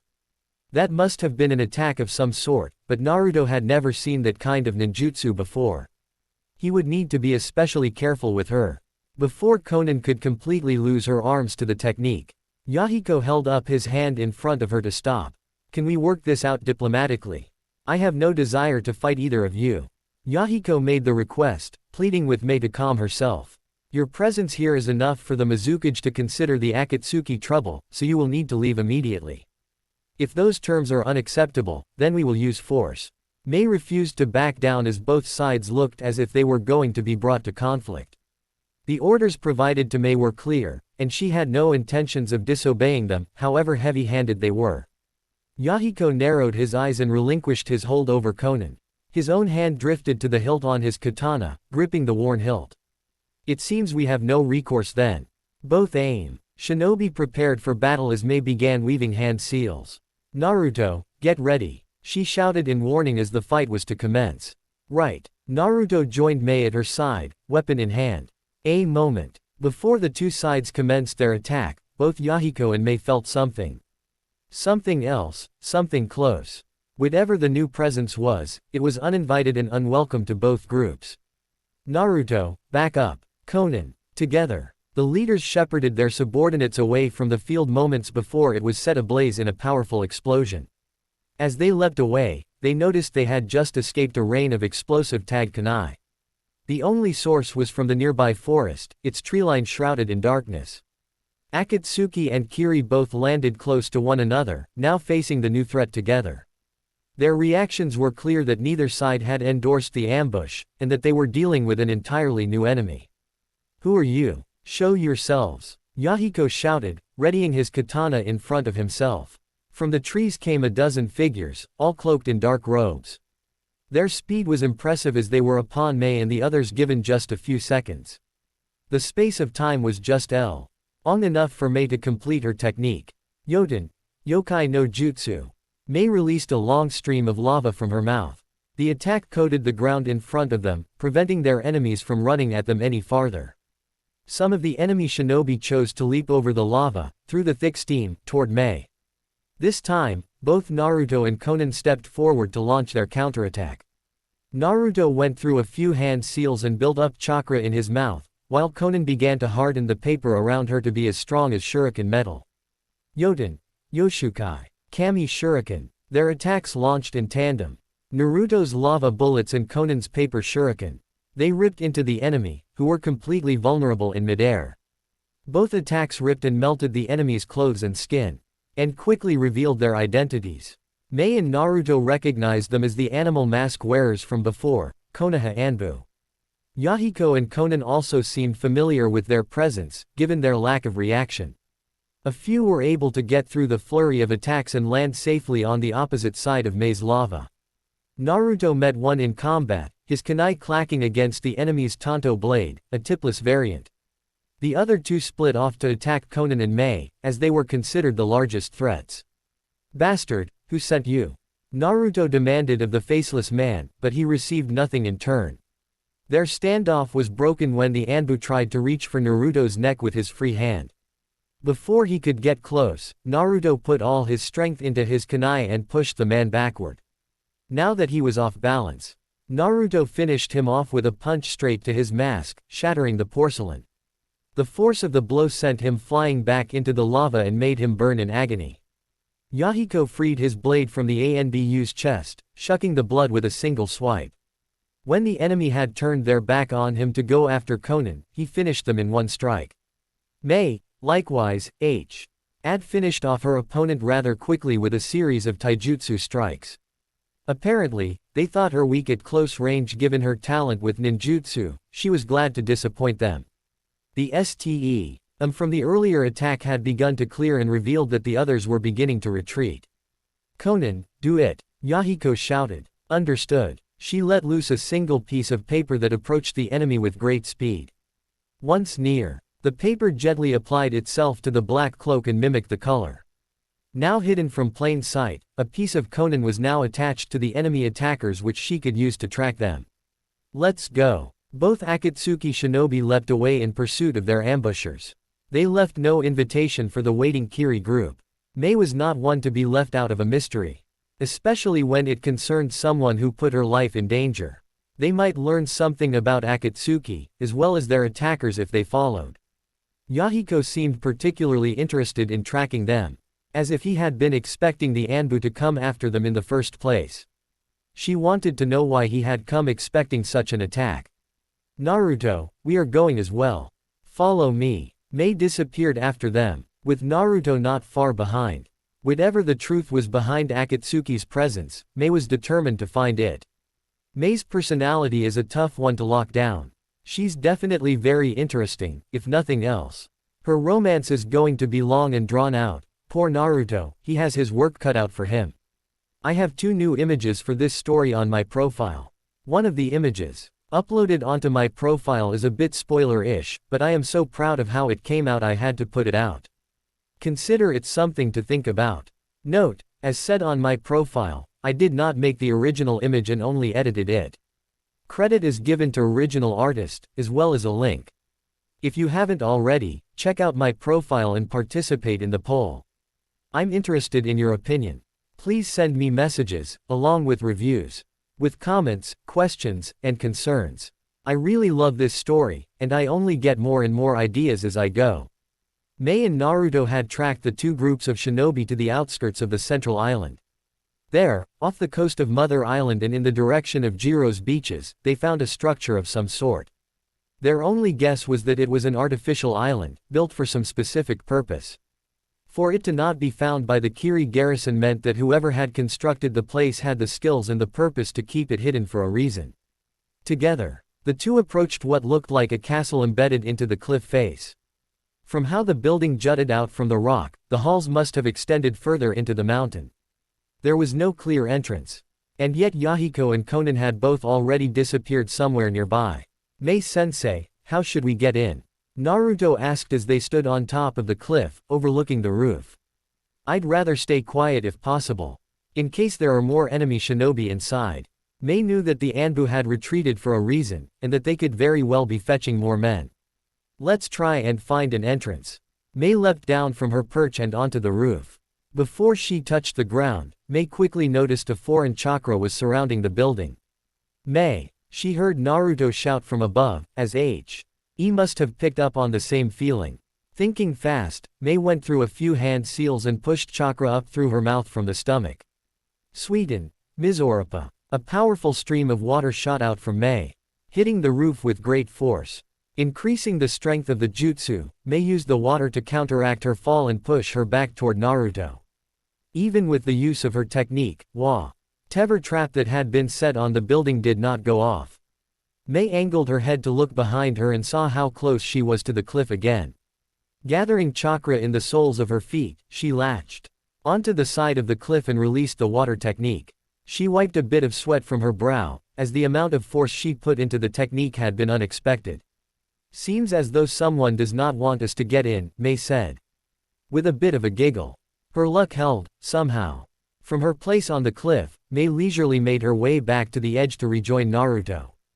His eyes were focused on the roof in what she could only assume was an attempt to analyze the enemy technique. Allow me, he said, after a moment. Naruto reached into his equipment pouch and pulled out a small scroll. The parchment was stained yellow with age, and had a red highlight around the edges. With practiced speed, Naruto unfurled the scroll and revealed there were already some type of seals written on the paper. After a set of particular hand seals, Naruto slammed both hands onto the scroll. From a large, empty circle on the paper arose a visible blue chakra that seemed to be controlled by Naruto's will. Snake-shaped substance launched down at the roof and quickly latched onto whatever residual chakra remained from the enemy's technique. Mei watched in silence as her student forcefully pulled the enemy's chakra into the sealing scroll. After a few minutes of perspiring work, Naruto heaved one final sigh of victory as the energy fully receded into the paper. The symbol for sealed appeared within the absorption circle, and Naruto carefully wrapped up and pocketed the now occupied parchment. Nicely done, Naruto. Mei could not help but praise his ability. The Uzumaki truly were talented with sealing techniques. It seemed his mother was a great teacher as well. Together, Mei and Naruto leapt down onto the solid roof and started to look for a way inside. There was no sign of damage from battle or natural causes, somehow. The Akatsuki had found their own silent way inside, bypassing the exterior traps. Mei-sensei. Naruto shouted from the opposite side of the roof, calling the woman from her own exploration. What is it, Naruto-kun? She followed his pointer finger and noticed there was indeed a set of windows on the far side of the castle. They missed them based on their approach from the opposite side of the building. Still, the windows looked like they were untouched. Did the other two use a technique of some kind to enter undetected? No matter, they had their own way in. Now, it was time to capitalize on the fact their enemies believed themselves safe behind their stone walls and traps. They would never expect a tenacious pair of shinobi to have followed them. Mei and Naruto attached themselves to the side of the wall with chakra and peered into the windows.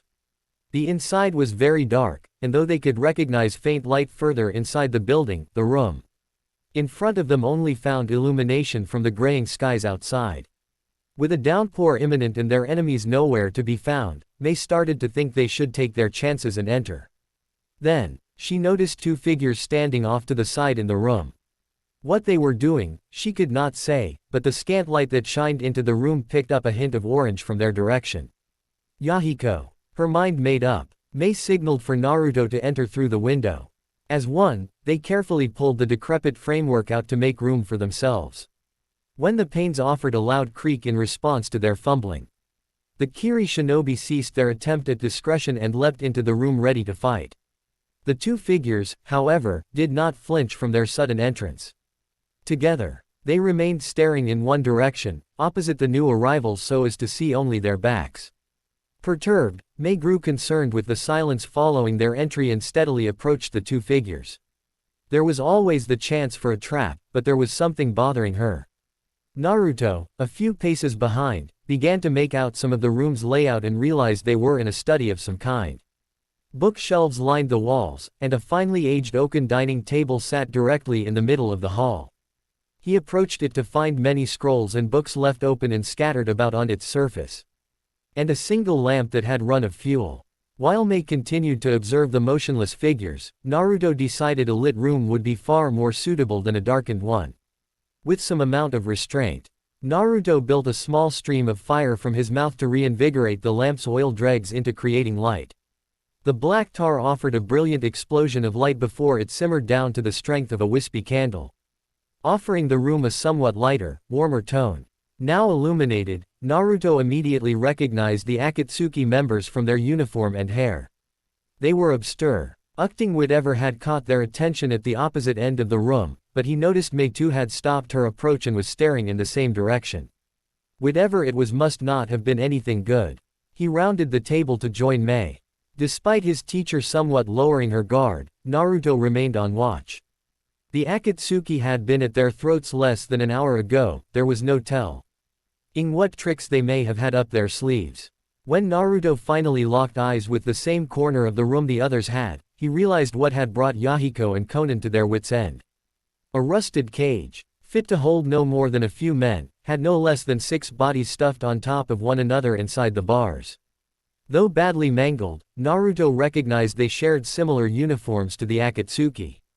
Their missing comrades, it seemed, had been found. Oh my! Mei could only stare at the disgusting spectacle before them.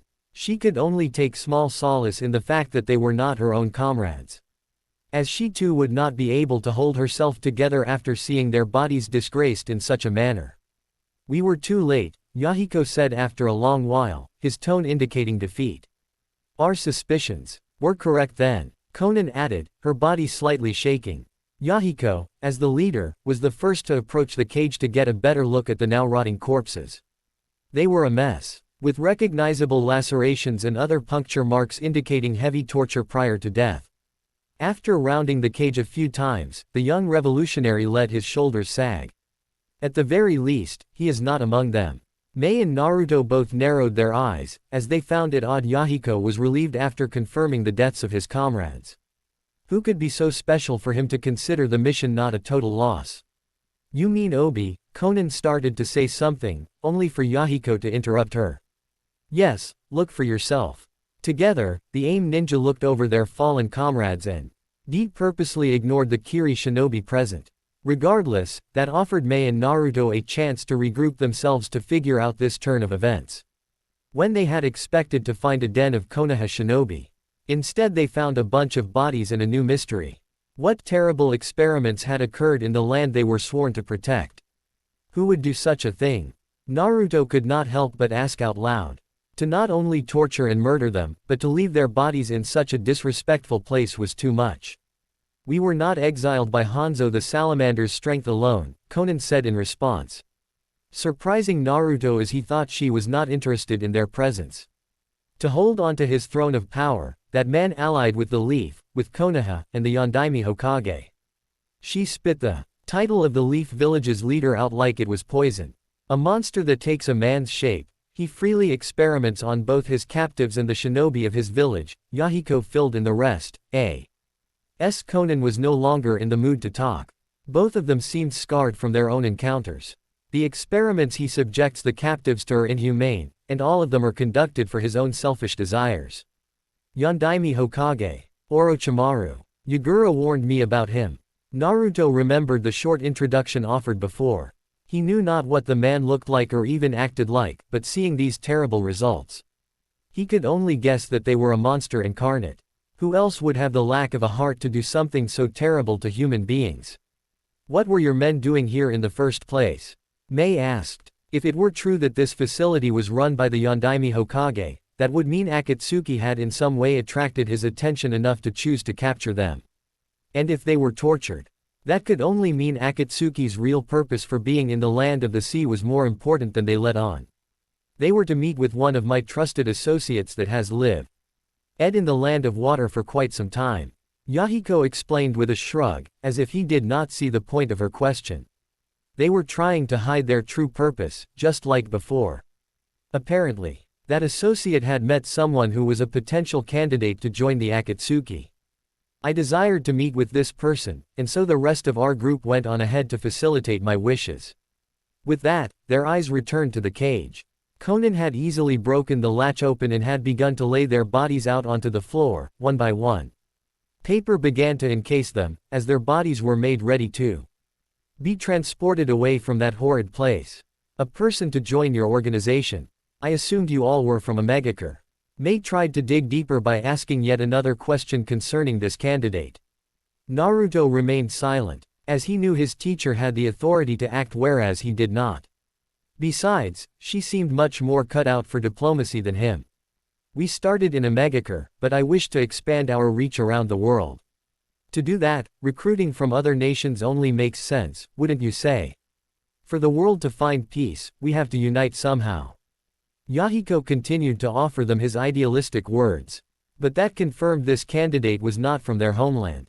Naruto wondered if they were trying to recruit missing nin, or perhaps they were not shinobi at all. It could even be a traitor from the village. But Naruto did not want to think of that possibility. Perhaps we have heard of this person. Do you have any details? Mei decided it was best to be direct, as they neared the end of the conversation. I only know that they are famed for their medical ninjutsu, and that they would be a worthy addition to my group. The faith I have in my subordinates is absolute, Yahiko said. His words kept his perspective rather cryptic on the matter. Yahiko, the preparations are complete. Conan stood by him, now with 6 floating shells of paper that held the bodies of their fallen. Their time in that place was up. As was Mei and Naruto's. Then, we shall take our leave. Yahiko turned toward the door, his cloak shifting with his feet. He turned to address Mei and Naruto. We will take care of our dead. And then we will leave. You have my word, Kiri Shinobi. I hope you will leave us, for now. Mei offered nothing but a curt nod, which he accepted all the same. Together, the Akatsuki members disappeared into the darkened hallways that led deeper into the facility. Naruto and Mei remained quiet for a moment longer, before they too decided that they were satisfied. We should leave as well, Naruto. I have a report I must send to the Mizukage concerning these events at once. Understood. They quickly retraced their steps and exited through the window into what was now a steady rain. This turn of events had severely dampened their mood from the start of their trip. With the less than satisfying results with Akatsuki, Konoha's presence, and the sudden downpour that was sure to last. Their leisurely trip and B-ranked mission was sure to only get worse. Naruto's mind was not so focused on the recent issues, but more so on the conversation they had shared with Akatsuki before parting. In particular, he wanted to know more about this associate of theirs and the person they were looking for. Famous for medical ninjutsu, Naruto knew his history well enough. But there were plenty of medical shinobi that had made names for themselves, but very few were local to the land of the sea. Mei is more knowledgeable than me. Maybe she knows. If his sensei knew more than he. Her stern face refused to reveal such details.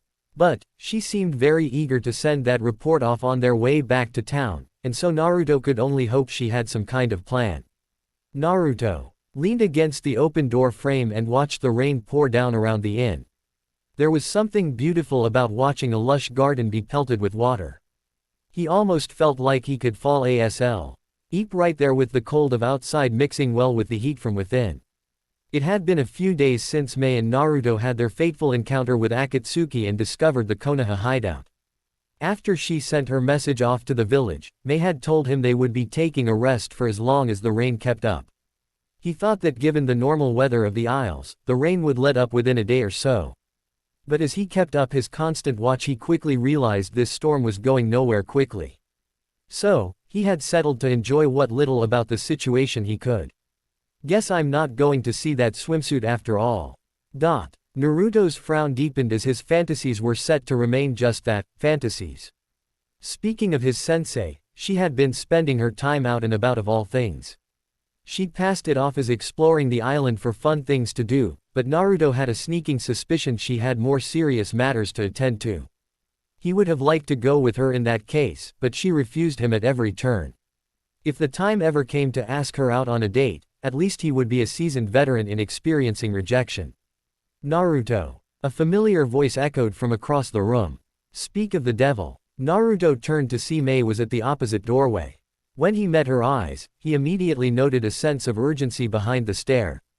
As expected, she was soaking wet from being outside. Though it did not seem to faze her all that much. She looked no worse for wear, but Naruto could tell she was back with some kind of important news. I've found them. The ones Akatsuki are looking for. Hearing those words, Naruto stumbled to get onto his feet.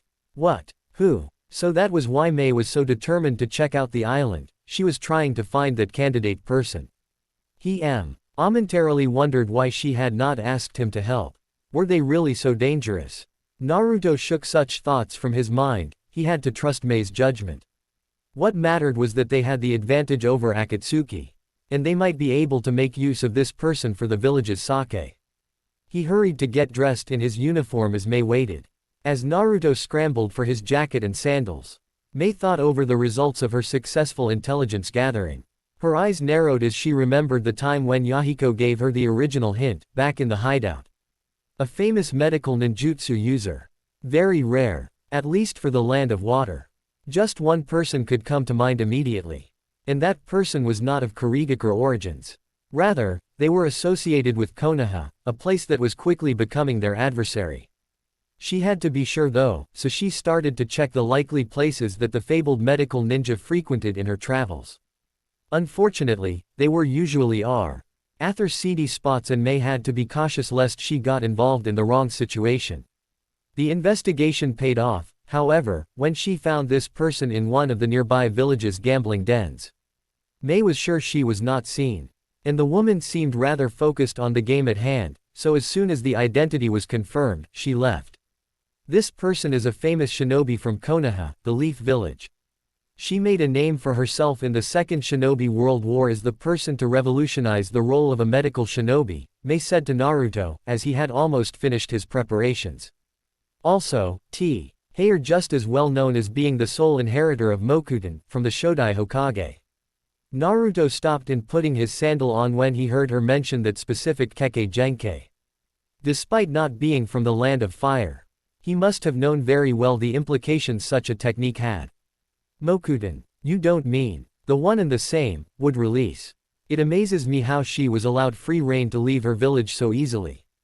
But Tsunade of the legendary Sannin is well known for being a bit spoiled. May, just as many other kunoichi had during their training, looked up to Tsunade as a role model. She never had any aspirations of becoming a medical shinobi, but her strength and beauty was something any girl would want to have. That was why this information in her close proximity meant more to May than even she thought it would. How to handle a situation like this was difficult, at best. An international incident was unavoidable, but the Mizukage's orders were absolute. The Mokuten would be taken for Kurigaku's sake. No matter what, I'm ready to go. Naruto announced the completion of his preparations. May looked him over and agreed that he was ready to leave the inn, but to fight Tsunade. That was a question May was not sure even she could answer. Luckily, they were to have some help in that regard. Come on, they may already be alerted to our presence.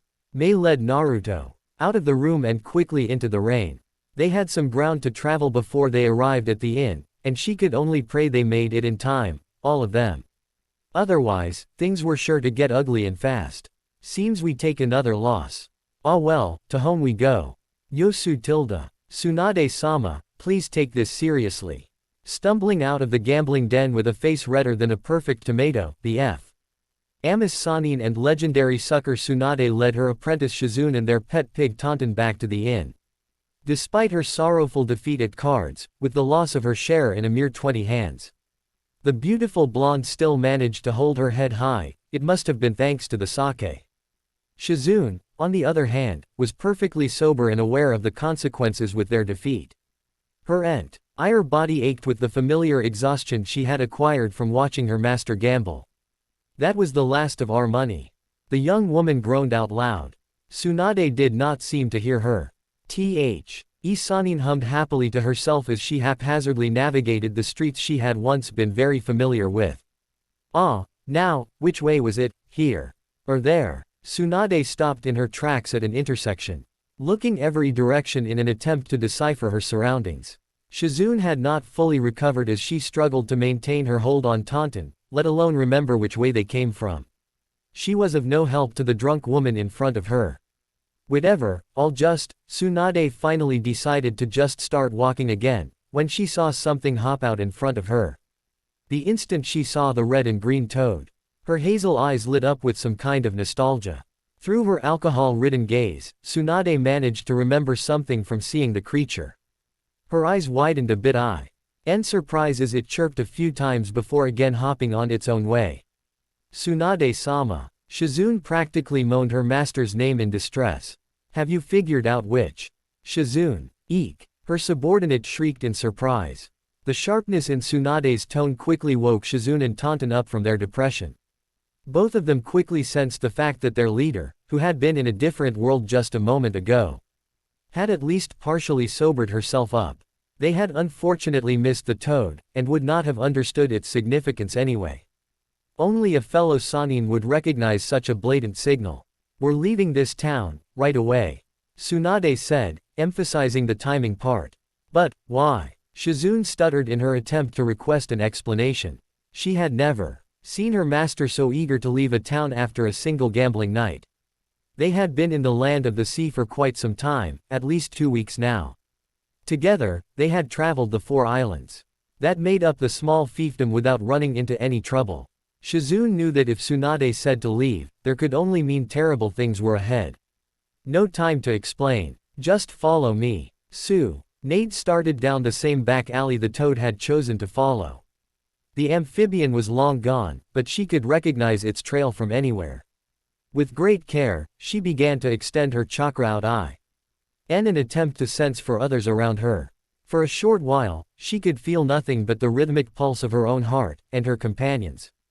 But, just as she had been warned, multiple signatures were fast approaching the gambling den they had occupied not but 10 minutes ago. Jiraiya, what is going on here? Tsunade bit her lip as she proceeded down the dark and damp paths out of the town limits.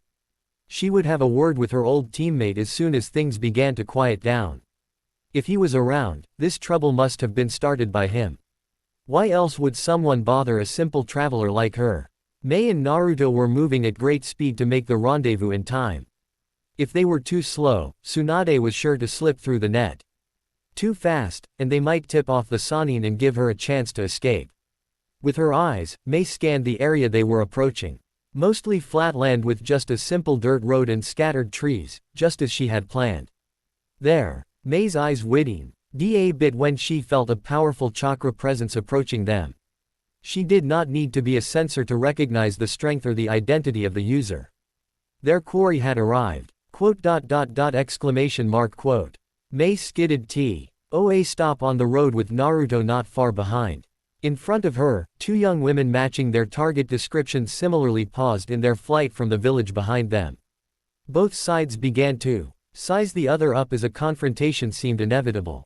To the Jonin, it was very clear that this was Tsunade of Konoha, and the other one must have been her apprentice Shizune. In the younger woman's arms was a pig, dressed up in an outfit of some kind. Mei's eyes narrowed as she observed Tsunade closely. Though she had heard the rumors, she had not considered the transformation jutsu to be real. For a woman that was supposedly in her 50s, the Sannin looked very young. Well, if she was sensitive about her appearance, Mei could sympathize somewhat. Why are you blocking our way, Kiri-nin? Tsunade shouted the challenge with a harsh voice. I am Tsunade Senju, of Konohagakure. If you attack me, you attack my village. Mei adopted a scowl as she heard the woman's words. Using your village as a shield, Tsunade-sama. How unsightly for a woman of your stature. We know who you are, Tsunade of the Sannin, Mei responded, rather tersely. And Konoha has not been kind to our village as of recent times. So you'll have to excuse me if I don't pay you the proper respect. Across from her, Tsunade's eyes narrowed dangerously. There was tension brewing in the air, and the talking seemed to be making things worse. What's your purpose here? To capture me? Ha! Tsunade made the sound of a laugh, though she was clearly feeling quite the opposite. Her body was tense, like a tiger ready to pounce. As if I'd go quietly. In response, Mei examined the two Konoha shinobi to see if her bragging meant anything.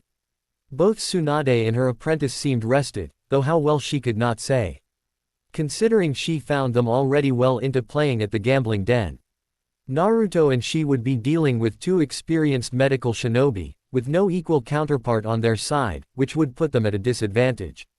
And, as Mei remembered, that mark on Tsunade's forehead was for more than just show. What secrets she had apart from Mokuten, the Terumi had not but the faintest idea. The scales were stacked against her for now. But Mei held out hope their reinforcements would arrive soon. If they could just buy a little more time. Trying to keep us waiting while your friends come along.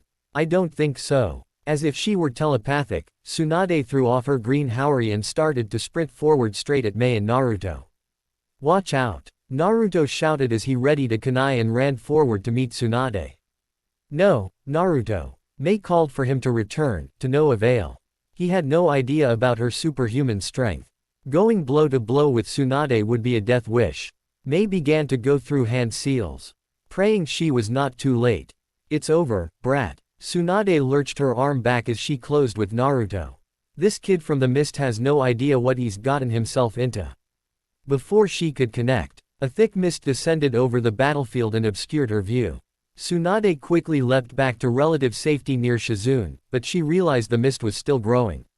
Was she too slow? Sorry we're late, a gruff voice announced from within the mist. Tsunade squinted in an attempt to see through the obscuring cover, but she could not even make out shadows. This voice was new, which meant her fears were realized. Had she been so focused on her first strike that she had missed their arrival? Perhaps for her benefit, the mist lightened up and again revealed her opponents. Unfortunately, their numbers had increased drastically since the last time, and their chakra strength was palpable. Tsunade even recognized a few from the previous war, much to her chagrin. In front of her were the original 2 Kiri shinobi. But now with the 7 shinobi swordsmen of the Mist united and standing with them. With 9 opponents, Tsunade's advantage had quickly dropped to 0. Even if she unleashed her seal, they would surely overwhelm her and Shizune in a short manner of time.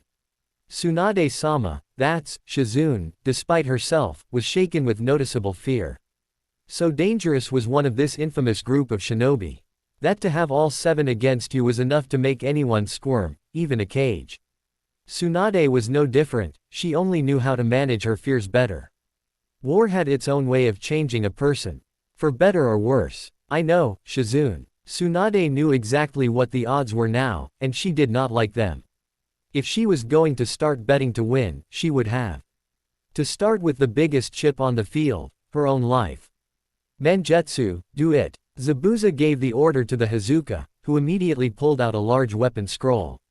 As master of the armory, Mangetsu held onto the weapons of the group outside of combat. Now that things had already kicked off with Tsunade, they had no reason to hold back.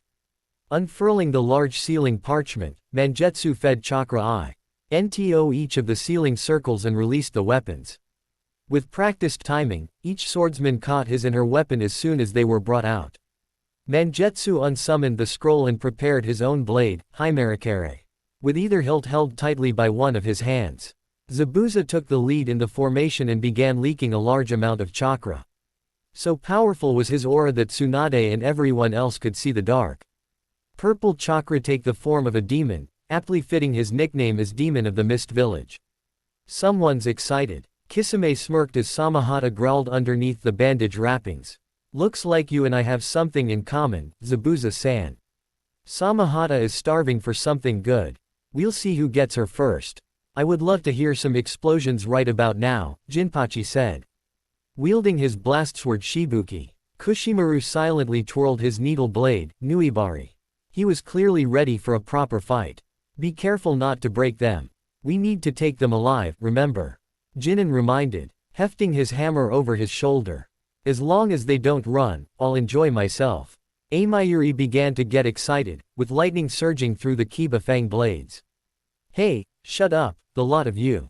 Zabuza chided the rest from his place in the front, the executioner's blade hung loosely over his shoulder. There was a tense moment of silence that took over the field as both sides settled down. While Kiri savored the moment of their impending victory, Konoha struggled to figure out a way to survive. Then, all hell broke loose. Kisame, let's go. Shout. Zabuza as he took off in a daring sprint straight for Tsunade. Sounds good to me, responded the shark man, hefting Samahata over his shoulder as he too began to run. The other 5 ran forward to join them, but began to fan out around the sides, so as to encircle and cut off any chance of escape. Zabuza and Kisame were considered the strongest of the group, in the sense they were the toughest to take down. So they always acted as the initial battering ram. The others were confident they would get their chance soon enough. Mei and Naruto hesitated to join in, as the sheer power of their 7 allies was enough to make them pause. If they were to get involved, they could very well get caught in the crossfire. As soon as the enemy began running toward them, Tsunade activated the seal on her forehead. It was a regretful occasion that she had to use that power, but for situations like these it was her only option. Developed first by her grandmother, Naomi Senju, Tsunade had perfected the technique for her own use. Reserved for use in the worst situations, the yang seal on her forehead, in the shape of a yellow sun, gathered a special type of chakra, one that would help her use her grandfather's legacy, the Mokudan. With its release, the life-giving yang chakra would increase her synchronization with her grandfather's genes, and it would offer Tsunade temporary use of his famed abilities. The only downside was, like any powerful technique, there was a waiting period. Come on, make it in time. Realizing the danger, Shizune threw Taunton back behind them to get her away from danger. Then, she too began to go through hand signs and gather chakra. Despite the great danger they were in, she could not let Tsunade face the enemies alone.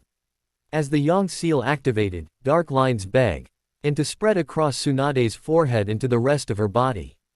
The yellow sun shined brightly as the chakra was released into her body, and in turn her skin radiated with light.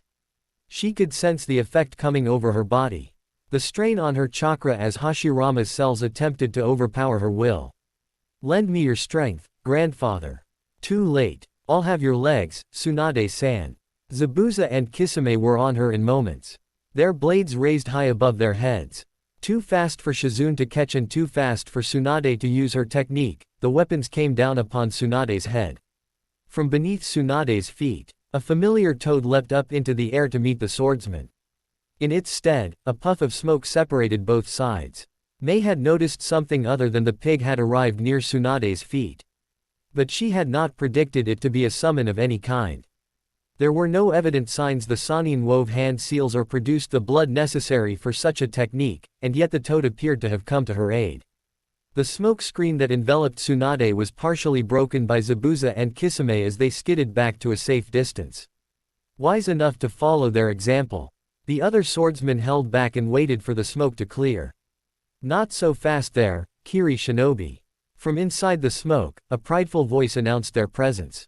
This confrontation stops right here. As the gallant and handsome Jiraiya of the Sannin has come to rescue the vulnerable, yet voluptuous slug Princess Tsunade, with his teammate.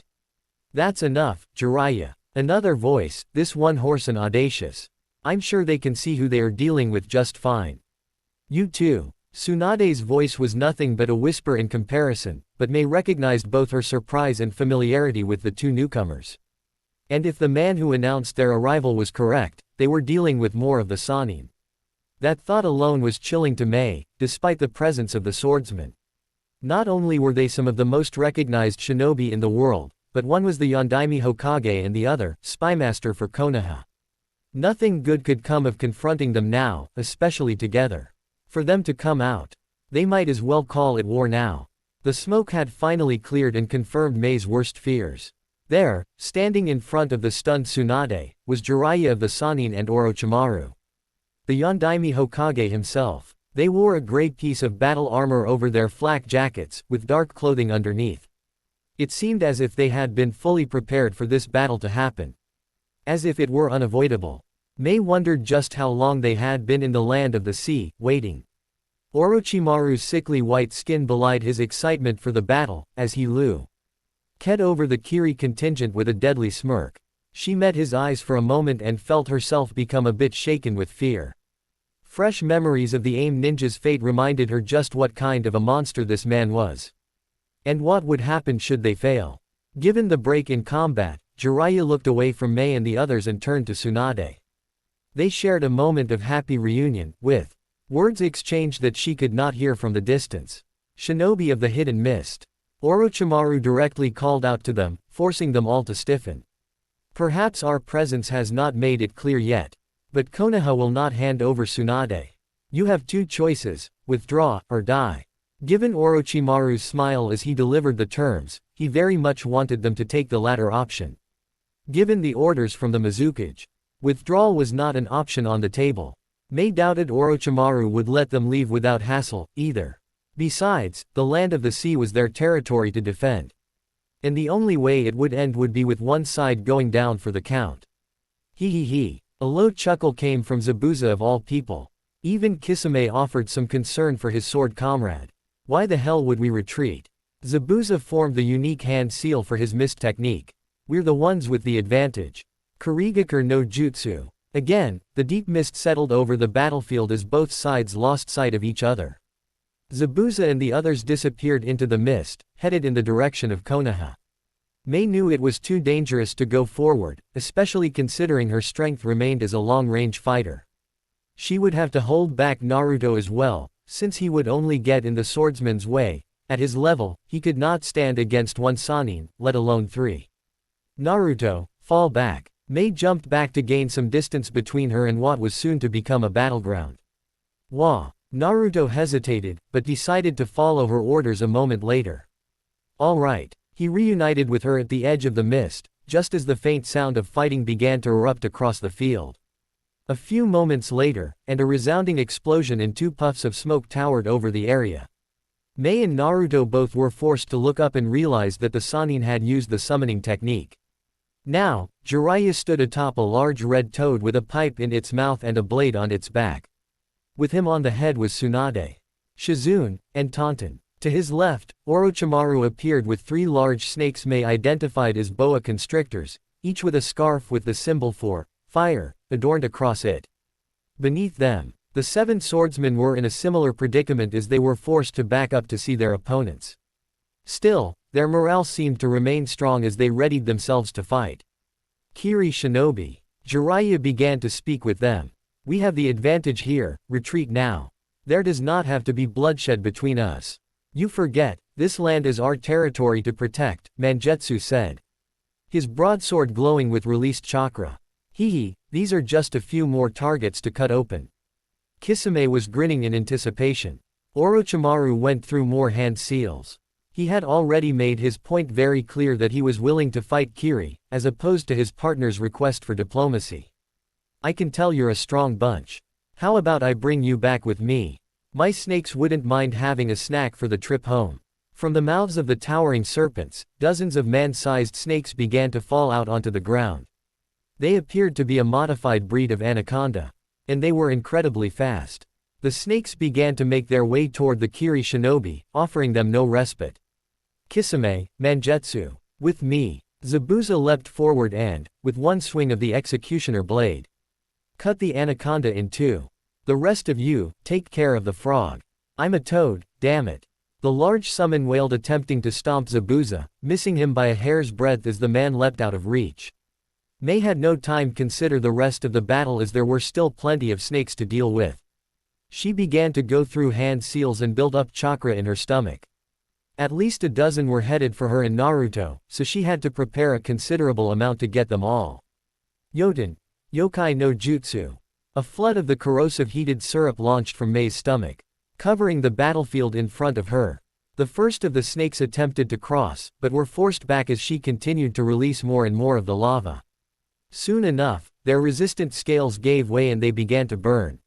For good measure, Mei launched a second wave up over the first field and brought it down over the snakes. The attack sealed the fates of all the ones that fell for her trap. But some had chosen to go around the field and were now at her sides. Eat this. Naruto leapt over Mei's head with kunai in each hand. As the anaconda began to spread their mouths wide open to devour the shinobi, Naruto threw his kunai into their mouths. Lodged deep inside their bodes, the snakes were blown apart as the explosive tags attached activated. Before Mei could even congratulate Naruto, she felt the ground underneath them shift. She knew that Naruto was still falling to the ground, and would not dodge in time. With all her strength she leapt into the air and pushed Naruto with her body away from the spot she had been standing. Not a moment after, the remaining 2 anaconda emerged from burrows underneath and quickly chased after the 2 shinobi. Their speed was astonishing for creatures of their size. And Mei knew she did not have enough time for hand seals. Hold on, Mei heard Naruto say as his arms found their way underneath her back and legs. What are you? Mei paused when she felt Naruto build up a considerable amount of chakra in his extremities. I may not be as fast as my dad, but... As Naruto's feet touched the ground, the 2 of them accelerated away from the snakes. I'm not too slow, either. The world around Mei became a blur, and her mind raced to analyze the technique. Hiraishin. No, impossible. It must be the body flicker. Despite lacking the instantaneous speed of his father's space-time technique, Naruto's apparent mastery of the Shunshin technique made increased his potential for speed more than Mei could have ever guessed.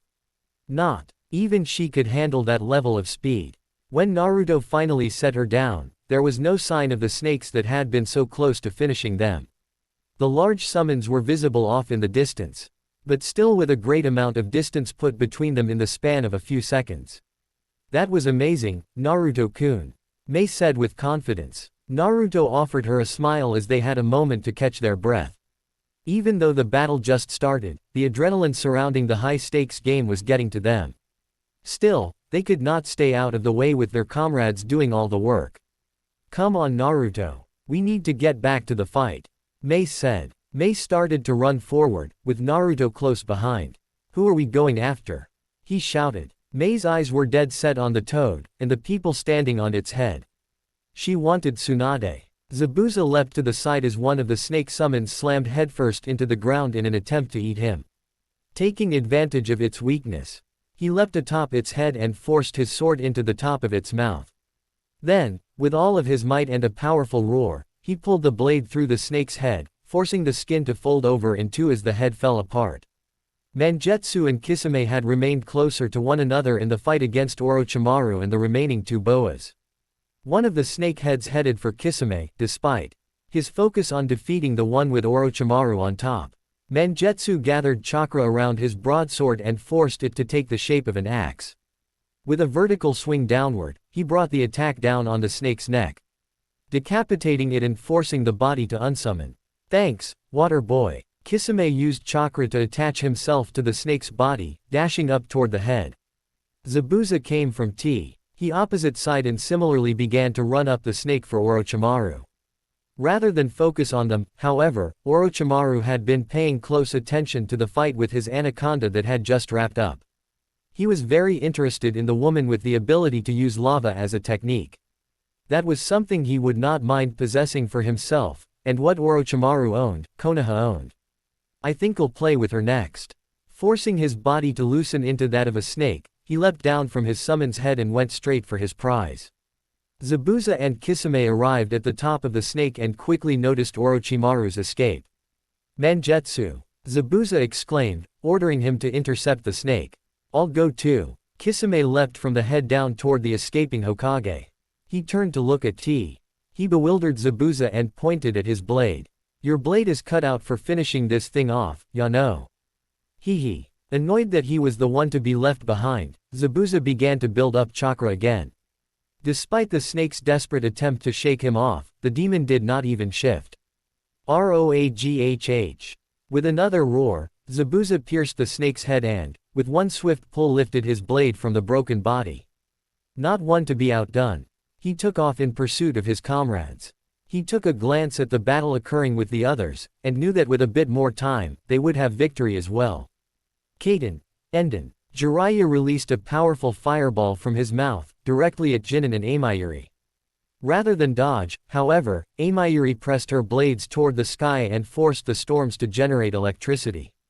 With that power, she built up a charge and released a powerful bolt of lightning to meet the fire. Raiden. Raiga. The force of the two attacks cancelled one another out in an impressive explosion.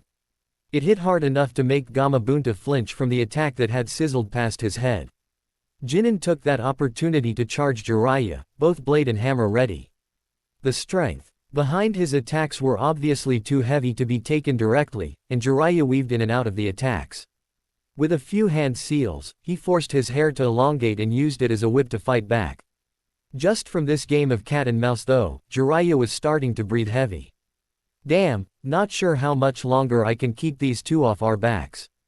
Tsunade Hime. He risked a glance behind himself. Where Tsunade fought against Jinpachi and Kushimaru alone, Shizune had quickly been sidelined by a near-total explosion by the Shibuki blade. Only Tsunade's Mokuten had been able to pull her away in time, but everyone had their limit. Kushimaru ran forward with his Nuibari and the next bit of wire in his hand. A few clones of Tsunade were running about, but he had his sights for the real one. His partner in the Heartless Pair offered a perfect distraction by releasing Shibuki's explosion into the ground below them, causing the earth to rip itself apart and send everyone off balance. Before the attack hit, however, Kushimaru leapt into the air, carefully spun himself closer to his target. As soon as he planted his feet, his blade sunk into her back. Beneath his mask, the Anbu was about to count another kill when he realized there was too much resistance for his blade to flow completely through her. No. Impossible. He quickly recognized the hardiness of wood as Tsunade's image fell away into a wooden statue. To his left, another Tsunade went through hand signs and the seal on her forehead began to glow again. The wooden clone expanded quickly, too quickly for Kushimaru to fall back in time. And he was hit in arm by a wooden spear. Mokuten. Daijirin no Jutsu. Damn. Before it go clean through the arm, Jinpachi brought his blade down on top of the rogue branch and blew it up. This offered Kushimaru the chance to fall back. Always need me to save you. Shut the hell up. The two offered each other their usual colorful commentary as Tsunade took a moment to rest. They were relentless. Even with that wound, the enemy was sure to keep up the attack. Their reckless abandonment of their own body's safety went to show their desire for bloodlust, and she was not sure she wanted to see just how far they were willing to go. Jiraiya leapt back and joined Tsunade for a moment to regroup. Similarly, the four swordsmen grouped together and began to spread out again. I'm sorry, Tsunade. But at this rate, even if you were to say no, I'd force you to come back with me. Jiraiya panted, warily watching his enemies as they surrounded them again. One eye was half open, an op.N wound above his brow sending blood dripping down his face. There is no point in arguing about that. Tsunade glanced at Shizune, momentarily showing signs of remorse. We need to retreat. What about Orochimaru? Jiraiya could faintly see the battle unfolding in the distance with the Yondaime and the rest of the Kiri squad. He knew Orochimaru could handle himself, otherwise he would have brought his bodyguards. Considering the situation, Jiraiya and Tsunade could not go all out with Shizune wounded, and his pitiful attempt to try and avoid killing anyone was going to fail sooner or later unless they left. He'll be fine. You know him, even if I ordered him to, he'd just ignore me. Jiraiya smirked, that was Orochimaru after all. Gamabunta. Time to go, buddy. The Toad Sage shouted to his summon. Gamabunta took out his now chipped pipe to answer. About time. With his long tongue, he swept up the Konoha ninja without any trouble and deposited them into his mouth like flies.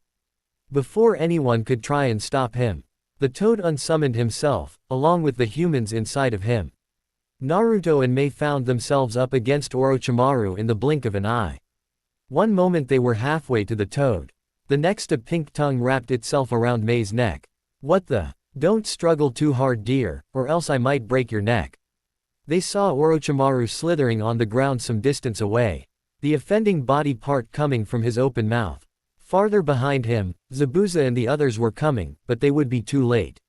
Mei tried to pry his tongue off with all of her strength, but he would not budge. Her vision started to darken, and she knew it would not be long before she was knocked unconscious. Gathering one last breath of air in her mouth, Mei began to turn it into chakra. Not enough for the full technique, have to. Futon, Suidasu. Releasing the acidified breath from her mouth, the attack immediately hit. The acidity was rather high, given Mei's lack of concentration under duress, and quickly started to burn through his tongue. Orochimaru's grin quickly turned sour as he forced his tongue back into his mouth. Mei collapsed to her knees, choking from the lack of air. In an attempt to relieve the pain, she began to massage her jugular. That was a neat little trick, but gotcha. From behind, Zabuza, Kisame, and Mangetsu all brought their swords down upon Orochimaru's already stretched body. The Hokage's face twisted into something that could only be described as pure agony as he seemed to deflate in on himself. The swordsman seemed rather satisfied with the attack, but Naruto felt that it had been too easy. Snakes were careful creatures, and they could shed skin to escape their prey. He would not put it past Orochimaru to further embody his chosen summon. The mouth of the downed Orochimaru began to stretch as something inside began to wriggle about. Zabuza was quick to notice and readied his blade to decapitate the Sannin, only for a white snake to shoot out from the mouth. It was man-sized with a jaw large enough to swallow a man. The black mane on the back of its head made it almost resemble Orochimaru. With speed not even the swordsman could react to. It launched up into the air and dove straight down at Mei. Its jaw dislocated, to better fit her inside. Too wounded to move, Mei could only look up in terror. The dark, wet eye.N sides and sharp teeth made her completely freeze, just as a snake's prey were supposed to. I have you now. Orochimaru had Tsunade, and now he would have this prize from Kurigakure. In the end, however, Orochimaru underestimated the person who he thought was a simple lackey. Naruto's knee smashed into the side of Orochimaru's jaw, with speed enhanced from a body flicker technique. The bone shatter.ing move sent the white snake flying in the air, where he soared back and hit the ground hard. By that point in time, Jiraiya had already withdrawn. The other swordsmen regrouped with Zabuza and the others and proceeded after Orochimaru. Rather than press his luck and try again, the snake had used the pause in combat to burrow underground and escape. Mei, are you alright? Naruto knelt down and looked her over for any other wounds. Though she was still massaging her neck, everything else looked fine. When she offered a small smile, he knew she would be alright. Thank you, Naruto. She coughed from the strain it was to talk. But she had to express her gratitude. He had saved her from that thing. That was something Mei would never forget. Naruto may have been walking a long road to become a great shinobi. But he was well on his way at a young age. Together, they remained until the rain finally came to an end. Ah, this is great. Naruto was laid out on his back, floating in the calm ocean waters. The bright sunshine forced him to shade his eyes as he finally got to enjoy the beautiful blue sky he had heard so much about. The warm rays made him feel just perfect when combined with the cool water. Slowly massaging his back, Mei was right, it was definitely a good idea to bring Trunks. Thanks to their hard work and the unexpected complications, the Mizukage had given him and Mei leave to stay in the land of the sea for a few more days. Perfect timing, with the weather choosing to clear up. He felt a little sorry for Amayuri and Mangetsu as they were ordered to return immediately with the rest of the swordsmen, but he supposed that was one of the sacrifices you made as one of the elite. If this is what it means to be mediocre, well, I don't mind being spoiled for now. Naruto could not wipe the grin from his face. Oi, Naruto. Come back to the shore. Ah, Naruto's grin could only grow wider as he remembered the other great part about his relaxation time on the beach. He lifted his head from the water and brought a hand to his brow, to keep the sun from his eyes. There she was, the beautiful Mei Terumi, clad in an amazing blue one-piece, slashed down the chest to show off that milky white skin. She was waving at him with that peaceful smile, bidding him to come back to their towel and umbrella. Yeah, this, going back to student, thing ain't so bad, huh? Naruto was overreacting a little to everything. But after all the work he put into training and fighting the Sannin, he felt a little rest and relaxation were worth it. The fight taught him how CLO's one could come to death in just a moment's notice, and he did not want to waste any opportunity he got to have fun. Alright, coming. This looked like one such opportunity. As he waded to shore, Mei held up a bottle of oil. With a shake of her wrist, she made her orders for him very clear. Without a word, she threw the slick container to him, giggling as he almost fumbled it into the sand. On her stomach, Mei carefully brushed her long hair to the side to offer him full access. Well, almost full, until she gave him permission to untie her bikini from the back. This mission just became even better. We can discuss the failings of your root shinobi later, Danzo. Deep underground, in the catacombs beneath Konoha, two very powerful shinobi decided it was time to have a meeting to get back on the same page. One of them had decided to shift into action too early, and that was going too far.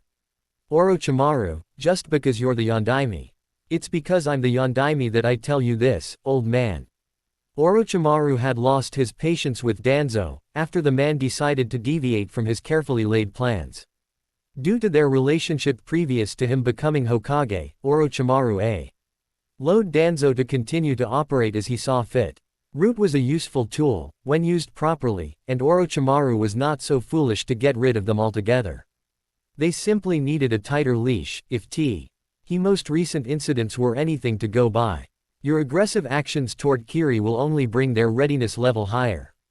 What we wanted was for them to let their guard down further, but you decided on your own they had become weak enough to strike. Despite Danzo's seniority, Orochimaru had no qualms about speaking down to him. Not that he thought it would do any good, but he enjoyed it all the same. Just because we have strengthened our alliances with AIM and Taki does not mean we can afford to leave the other countries alone. Danzo narrowed his eye, refusing to back down. My men underestimated the Nine Tails. Yes, that much is true. However, as I'm sure you know after your most recent visit to the land of the sea, things don't always go according to plan. In both situations, they had been thwarted by a factor previously not considered in their equations. Yet still, a Chunin making such a difference against their plans was an embarrassment all the same. They would have to choose their battles more carefully in the future. Simply put, if we see an opportunity to take a tailed beast, we must not miss the chance, Danzo said. You may be satisfied with swiping out your little fortress of dirt whenever you see a glint of gold, but I'd much rather take the entire vein in one swoop. Orochimaru countered with a throaty snicker. As long as you keep in mind that without a proper host, the tailed beast itself is useless. Konoha does not have the capacity to create Jinchuriki, not anymore. We need the existing Jinchuriki, or those with the chakra to stomach the job. Not necessarily, Danzo. You forget the seed I'm growing. Orochimaru's grin widened. Danzo blinked, recollecting on their past conversations. He must have been talking about that Uchiha boy, Sasuke. You are still set on that immortality jutsu rubbish, I see. We'll see what's rubbish when one of us is lying in the dirt, never to breathe again. Orochimaru shrugged. Needless to say, with the Uchiha clan's dojutsu, we can control a tailed beast without the Jinchuriki. A lot less work too. With a Sharingan controlling the beast, you get the yin and the yang without all the extra security necessities. No more ceiling or risk of being let loose at the wrong time. It was the perfect technique. You just had to find the right Uchiha for the job, and Sasuke was coming along nicely. Besides, Sasuke-kun needs the battle experience, he needs a proper war for him to become a good host. War. Now that was a word Danzo had heard tossed around a lot recently by Orochimaru and his servants. He served in 2 of the world wars, so Orochimaru should have known the kind of damage one could do to a country. Rarely did the country that started the war come out on top in the end. Though, the Land of Fire and Konoha itself was very different since the last war. Things could always play out differently. Orochimaru is crafty and dangerous. Hokage-sama, a cloaked figure behind Orochimaru, finally spoke up. The voice was feminine, and as quiet as a whisper in the wind. He's approaching from 12 o'clock. Thank you, Hinata-chan. Danzo's eye widened slightly. He was still toting that girl around. The disgraced Hyuga heir. The last he remembered, she was still stuck up in the hospital like some mute. Of course Hiruzen had thought to baby her, but Danzo had long written her off as a lost cause. Leave it to Orochimaru to collect the broken pieces of society. There you are, Zetsu, Orochimaru said to someone behind Danzo. I was wondering when you would decide to arrive. Fashionably late. Danzo turned to see a man, one half white and the other black, twisted together like some withered plant. He wore nothing over his body, and he was most definitely not an ally of Konoha. One of Orochimaru's acquaintances he happened to meet after taking over the Land of Bones. I don't report to you, Orochimaru. Remember that. His voice had the rasp of something dead. Whatever you like, Zetsu. How's my eye? Orochimaru's question caused Zetsu to offer a rare show of emotion. Another question. How is the hunt for tailed beasts? HMPH. The Hokage was clearly not pleased with the casual dodge of his question. The Ikibi, Yonbi, and Nanabi are under our close watch. We can take them whenever we'd like. My men recently attempted to take the 9 tails. Keyword is attempted, Danzo. Zetsu interrupted, scolding the old man's choice of words. I was there, watching. Danzo narrowed his eye. What a disgusting excuse for a human being. Kiri will have its time of vulnerability once my plans start. The firestorm will start in Kumo and then expand around the world. Orochimaru cackled. Then, you will have the tailed beasts. As promised. And in return, Orochimaru started, intending for Zetsu to finish. And in return, I will offer you what Madara has left behind. Orochimaru's smirk widened upon hearing that. Until next time. Zetsu dropped back into the ground the way he came in. Hinata-chan, Orochimaru turned, carefully removing the girl's hood so that they could look upon her face. Was he lying? Danzo noticed the obvious bulge in her blood vessels around the eye, signifying the activation of the Byakugan Kekkei Genkei. So, that was why he brought the girl along. I sensed no disruption in his chakra flow as he spoke with you, Hokage-sama. Hinata responded with an oddly familiar lack of emotion. Good work, Hinata-chan. Orochimaru turned halfway, as if to leave. He paused, then turned back to Danzo. As I said before, we will discuss Root's new mission in the near future. Keep close, Danzo. The old man said nothing in return as Orochimaru took his leave with the girl not far behind. He sensed a dark energy residing in her, and with his Sharingan, he noticed the mark Orochimaru had left on her neck.